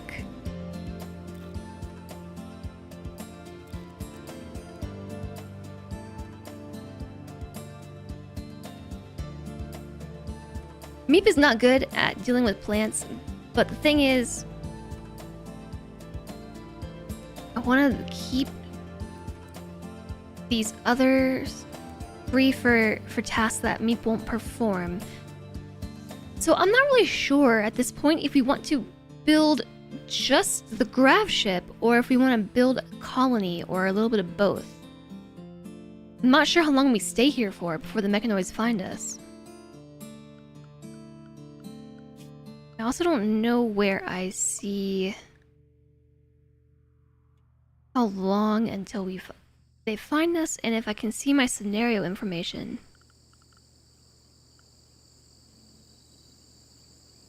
I imagine we don't really want to focus so much on the colony. We want to focus on the ship, right? Because we need to be able to leave.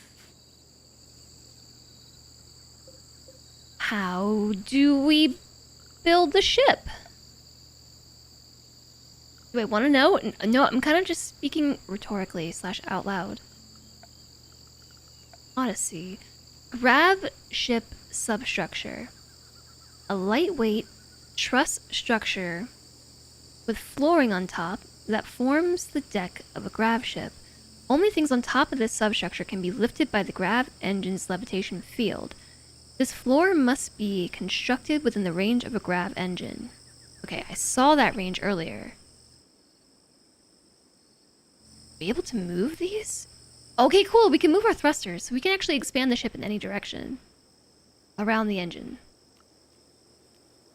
There's a grav ship hull.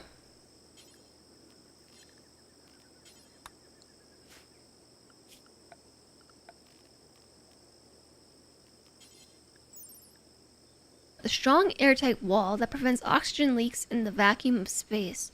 The wall connects directly into the underlying substructure, meaning it can be built on a grav ship. How do we generate oxygen? Okay, we've already seen the pilot console, the chem fuel tank, the small thruster, and the grav field extender. This one's new. An ultratech device that can be used to increase the size of a grav ship. It extends the area in which the substructure can be built and increases the amount of substructure that a grav ship can support. It must be built near the grav engine. Grav ship can support up to 6 grav field extenders. Okay.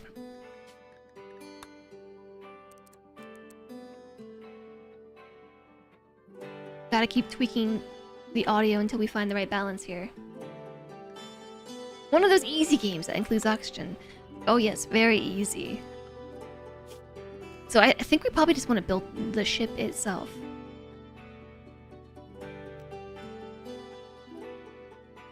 I'm noticing also a diagonal corner. Oh, I see. It just makes diagonal corners itself. That's cool.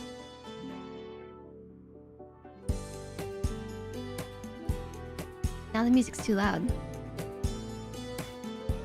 That's alright, this song's a jam.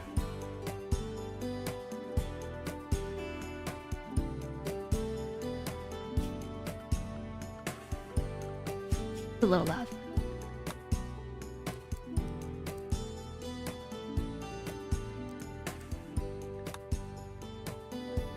So how do we use the new planning tool?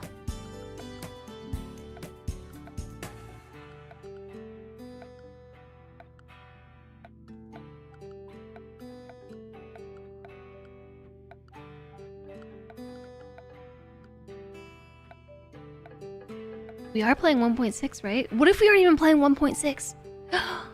We should be. Plan, there it is. I found it. Remove paint. Okay, that's this stuff. Painting, planning. Purple plans. Dying stars generate oxygen. I mean, imagine if you want it easier, you could make some other gas like CO2 and ship it from there. I don't know. Okay, 8x5. 8x6.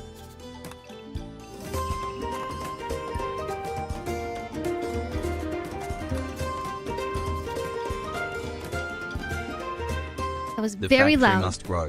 I mean, losing is foo. No. Losing it's is closer. foo. Aha. Cut off their legs so they don't bother you during their addiction. Aramamore. Just RimWorld things.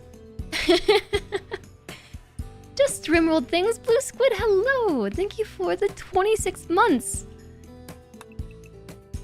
Thank you, thank you. And welcome back.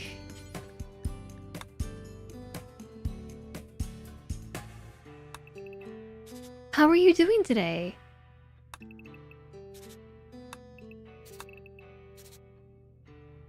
How much room is this? You didn't expect this today, neither did I. If I'm being perfectly honest with you, I also did not expect this today. Do you think if I built a corner here, it will make a diagonal wall in this place and put like a little V here? You're a melted pile of brain mush. I feel that. But TBH, I also was not expecting RimWorld today. I didn't even realize that there were going to be creator copies available to play early. So I didn't request a key for Odyssey because I was perfectly fine buying the game to support the devs. But then today I woke up and realized that everyone was playing RimWorld. And that I too wanted to be playing RimWorld. So I reached out to Ludion and they got back to me really quick with a key. You see how this is making rooms? It's making areas out of the plans. I'm not 100% certain how that's working. Shrink plan. U and E. Okay, these are the plan.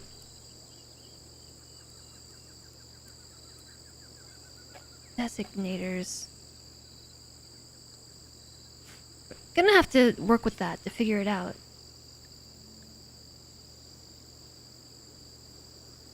Do you think ideology mods will break with the updates and stuff? You just made a sick ideology you want to use in your Odyssey game when you get it.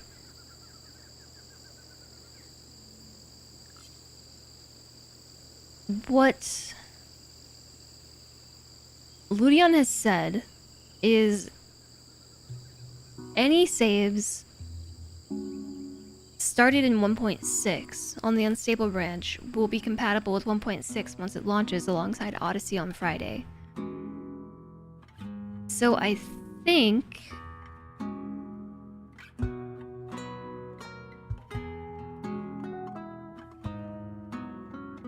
if you save your ideology, you'll be able to reuse it in a new game, if that's what you mean.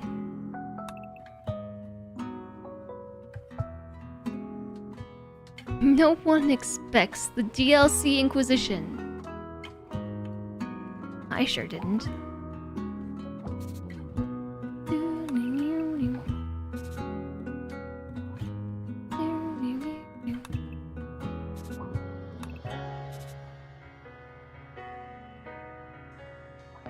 I'm not entirely certain what I'm planning right now. I am just trying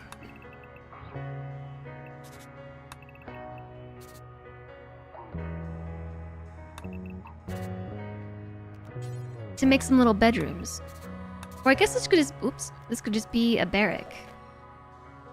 Okay, yeah, let's start with this. I'm gonna remove the inside plans. Let's just build this. Not made a cohesive zone.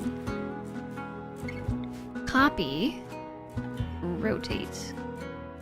Wow! That's cool, but also I need to flip it.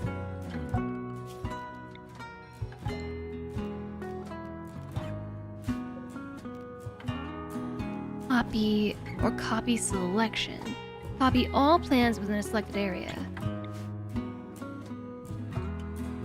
So I can't also flip it. Like mirror it. Because you'll notice I have 3 squares on one side and then 2 squares on the other.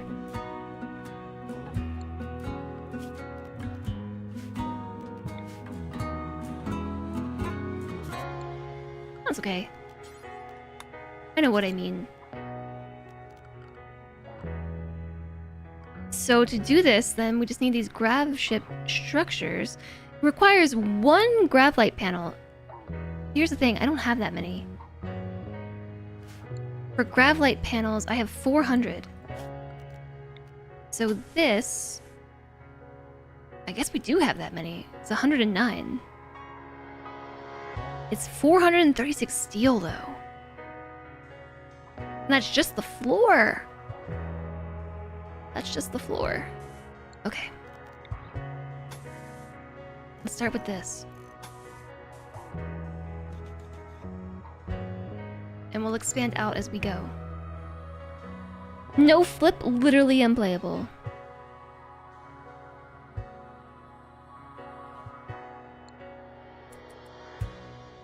Okay. What's this thing? An ancient war spider. There are steel walls here that we can deconstruct. This is a flat map, so there's not really any steel around. We're gonna need to prioritize a research bench. I only want to build one side. We're gonna need food? How do we live here? Most crops will not grow. We have timber shrooms, silo cap, a fungus that gives off hallucinogenic spores. Standing next to them is enough to produce mild hallucination. Silo caps can be harvested and ingested to produce a vivid sensory experience that increases the user's mood. Okay, so they're shrooms. Got it. What's this thing? A Garrulux. An enormous purple shroom. Its size and glowing protrusions make this fungus beautiful to look at. It dies when exposed to light. Are any of these mushrooms edible?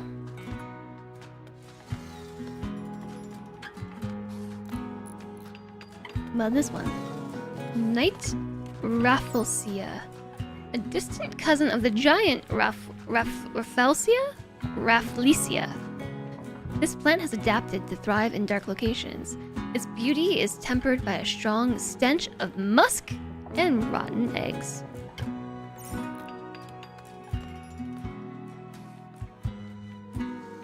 So they're not edible, huh? What can we grow in the dark? Look at all this fertile soil. There's so much fertile soil. Oh my gosh.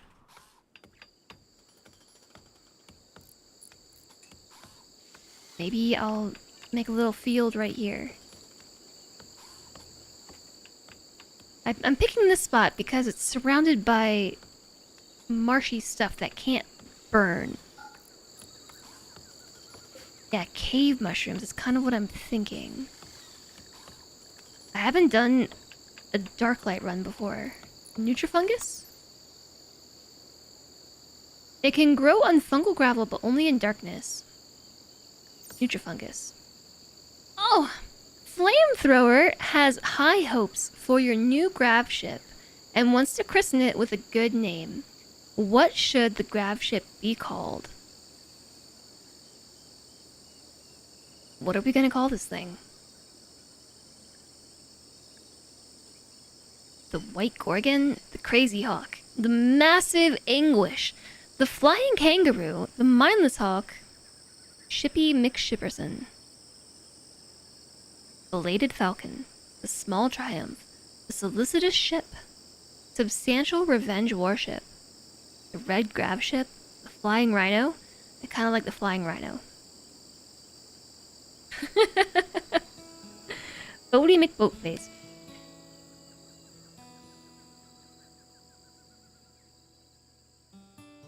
Okay, I'm gonna combine your suggestions of Shippy McShipperson, and Bodie McBoatface and call it Shippy McBoatface. Shippy McRhinoface. No, Shippy McBoatface. Okay, so does Nutrifungus only grow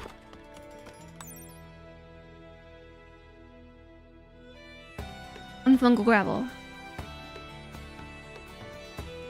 Or can I grow it in the regular ground?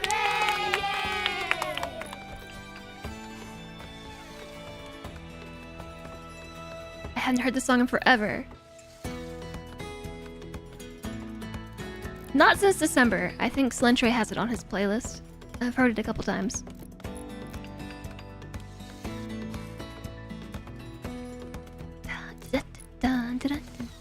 The Uplifter was a good name.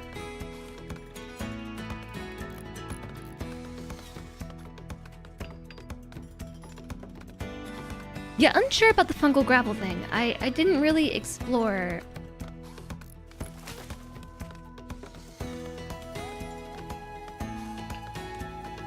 The Darklight Colony too much. We kind of did. Wait a second. I have a question.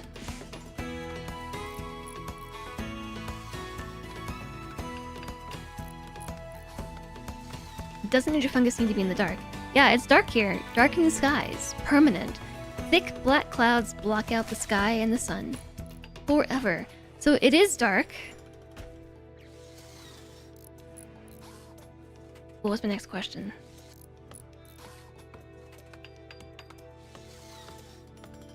Oh, somebody here is a night owl. She likes to be up during the night and sleep during the day. She gets a mood bonus if awake at night, and a mood loss if awake during the day. What if it's always nighttime?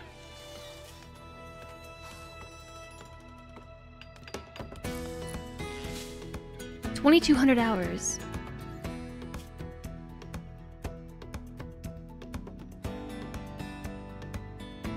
Night owls shouldn't care if it's always dark. It's kind of what I'm thinking, but also she doesn't care right now. She's outside of the night owl hours and doesn't care. So I'm just gonna leave them on basic schedules to see what happens. That is a Nutrifungus. Growing in the regular dirt. It can grow in fungal gravel, but only in darkness. So that fungal gravel is meant to provide soil in a darkened area. But what if I told you that I have a permanent darkened area? We can just grow it in regular old fertile soil. That's what it seems like. Growth rate 106%. And then we can eat it, right? It's Nutrifungus. Of course we can eat it. It's in the name.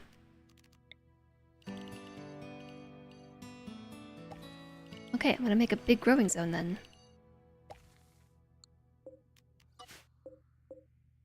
This is my fungus zone. And that's the only plant I have that grows in the dark. I think anyways. Okay, next up, we need noms. Sunshine brought me noms. Look at all these noms. Look at them all. It's coleslaw. And then there's some chicken. Nice fungus. Noms! Nutrifungus can grow in any soil. The gravel thing is because Nutrifungus doesn't give a crap about soil quality, unlike something like rice and corn. Well, it seems like a waste of time. But Nutrifungus down where we have fertile soil. He should have brought mushrooms. He should have.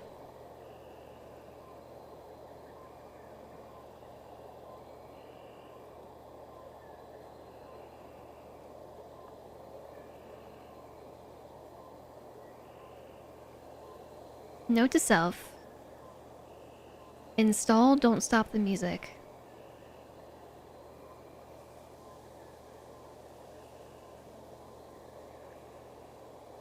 Alright. Glow forests. Beneath sulfur-choked skies, the world glows with bioluminescent fungal light. There is no day, only the shimmer of boom shrooms and clouds of hallucinogenic spores. Normal crops won't grow, but who needs the sun? Convert biomass into chem fuel. Empower your own hydroponics garden. Fish in mostly marshy ponds. Fish in marshy ponds. Hunt creatures that live among the mushrooms. And give creatures silo caps to enjoy if they start complaining about the dark. Is what Ludion says I should do here. Like hospital grade foods with Nutra at the front. Wherever they are, edible is debatable. Well, this is gonna be edible. But we can also fish! I'm not sure how we go about fishing. Fishing is a new thing that we can do. As part of either 1.6 or Odyssey. I think it might be 1.6.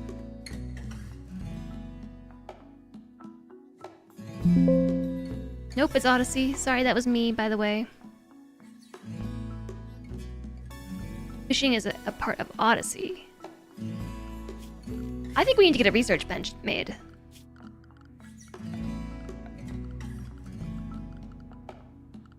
Miscellaneous? No. Furniture?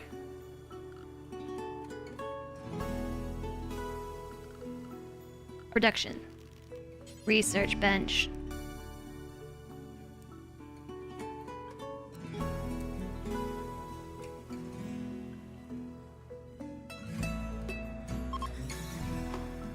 Yeah, it's outside. We'll be okay. RimWorld got pretty upset that fishing was Odyssey only. I completely understand the frustration with fishing being Odyssey only. It seems like it should be a base game thing. The community has felt that way for a long time. Hi, Pijo! Hello. Man, this meal that Sluntre brought me looks really good, and I'm super hungry. What does fishing have to do with going to space? Exactly. I understand the frustration.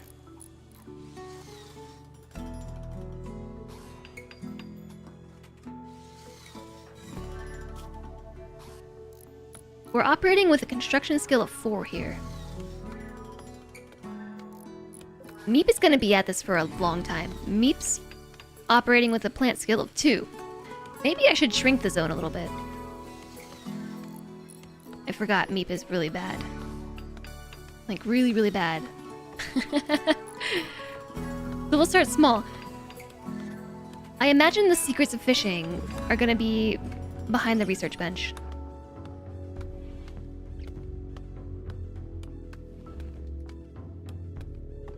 They need the experience, let them suffer.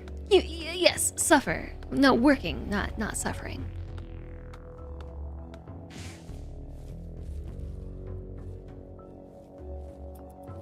Walk faster, Tyler.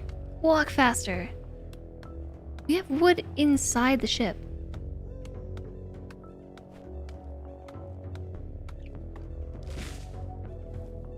I can see it right there.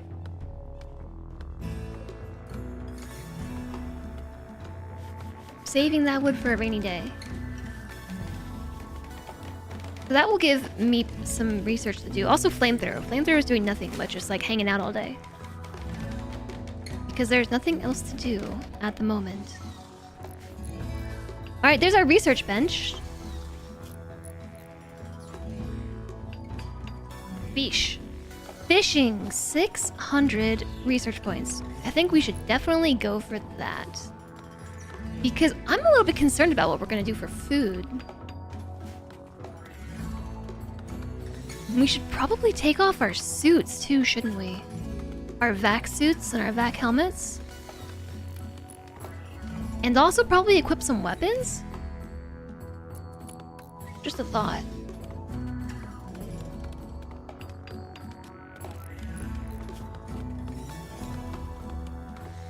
Okay, flamethrower is going to take... Where did I just see that weapon? The machine pistol. And Meep is gonna take...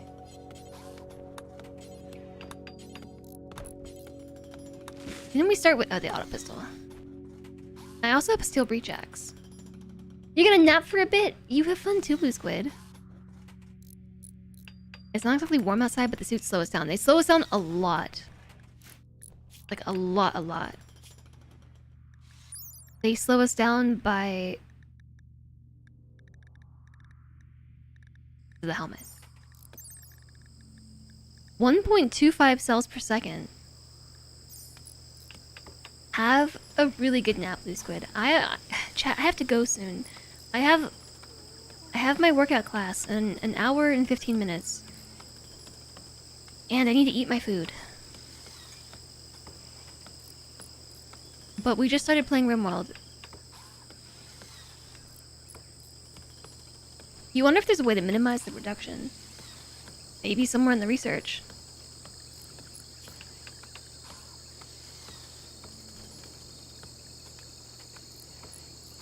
I don't want to go to workout class. I want to play RimWorld. Did you all realize that heavy bridges are now canon? From Odyssey, build heavy bridges that support heavy buildings. Yes! It's vanilla. Finally. Finally! For years, I've been saying I want heavy bridges. It's DLC vanilla. It's a vanilla twist. It's DLC vanilla. I'm so excited about this.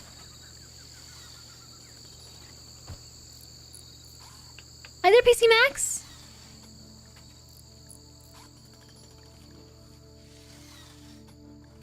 Okay, I know I said I wasn't gonna stream tomorrow, but now I'm playing RimWorld and I really wanna keep playing this game. Future engineers finally as competent as the Romans. This has been a major complaint for me in RimWorld for a very long time, as prior to Odyssey, the only bridges that you could build in this game to circumvent water were regular old bridges made of wood. Fancy bridges made of anything but wood was not vanilla. I had to use mods in order to make stronger bridges. And it honestly just made no sense to me. And here we are. Why is Flamethrower chopping a tree right now? Cutting a timber shroom. Why are you doing that? This is a basic material, maybe? Or a basic task? If I get up now, I'm not coming back. It's true. Oh, you're hauling. Maybe the timber shroom thing was a basic task.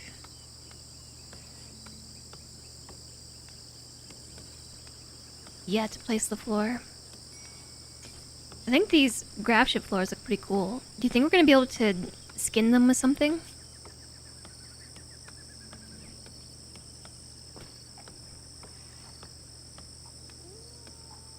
Yeah, stop hauling things. Cleaning is good, I guess. But I really want you to do research.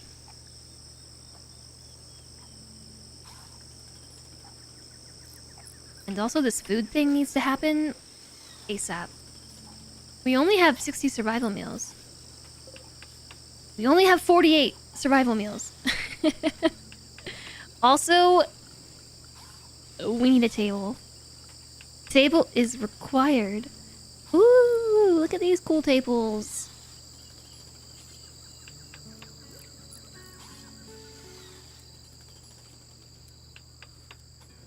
I'm just gonna plop it right here. No, not there. I'm going to put it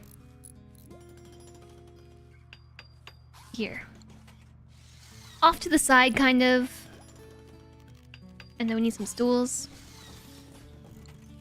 Eventually, I'm gonna put a wall here. Hi, Jamoy! Hello, welcome in. RimWorld will still be here after tomorrow. Can watch Alana experience it tomorrow if I don't want to stream. No, I definitely want to experience it myself. Number one reason someone with plant 0 ends up chopping for the material placement. I'm really worried about this warg.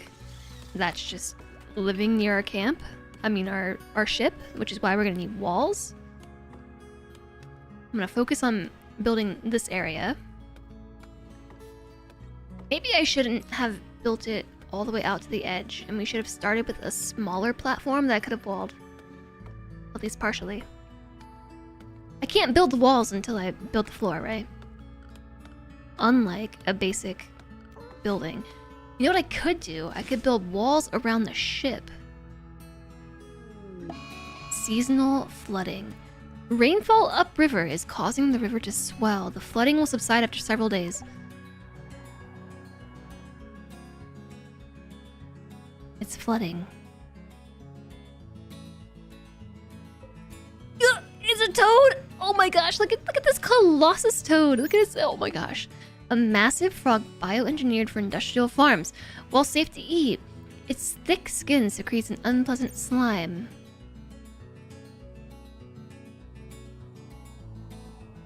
Okay, so maybe it's really good we didn't settle on the river island. A bullfrog. A large frog known for its loud croak. Bullfrog legs are a delicacy on some planets.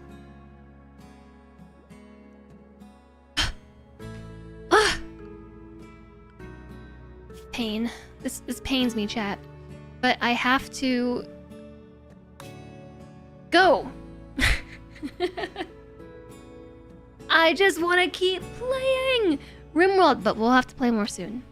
GM. It is time. Yeah, I have to go elsewhere now. You will be very unhappy if I don't go.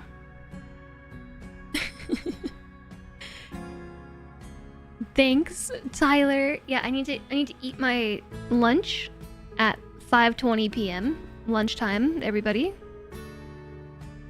Lunch. I need to eat my lunch and then go to my workout class. It's dinner now.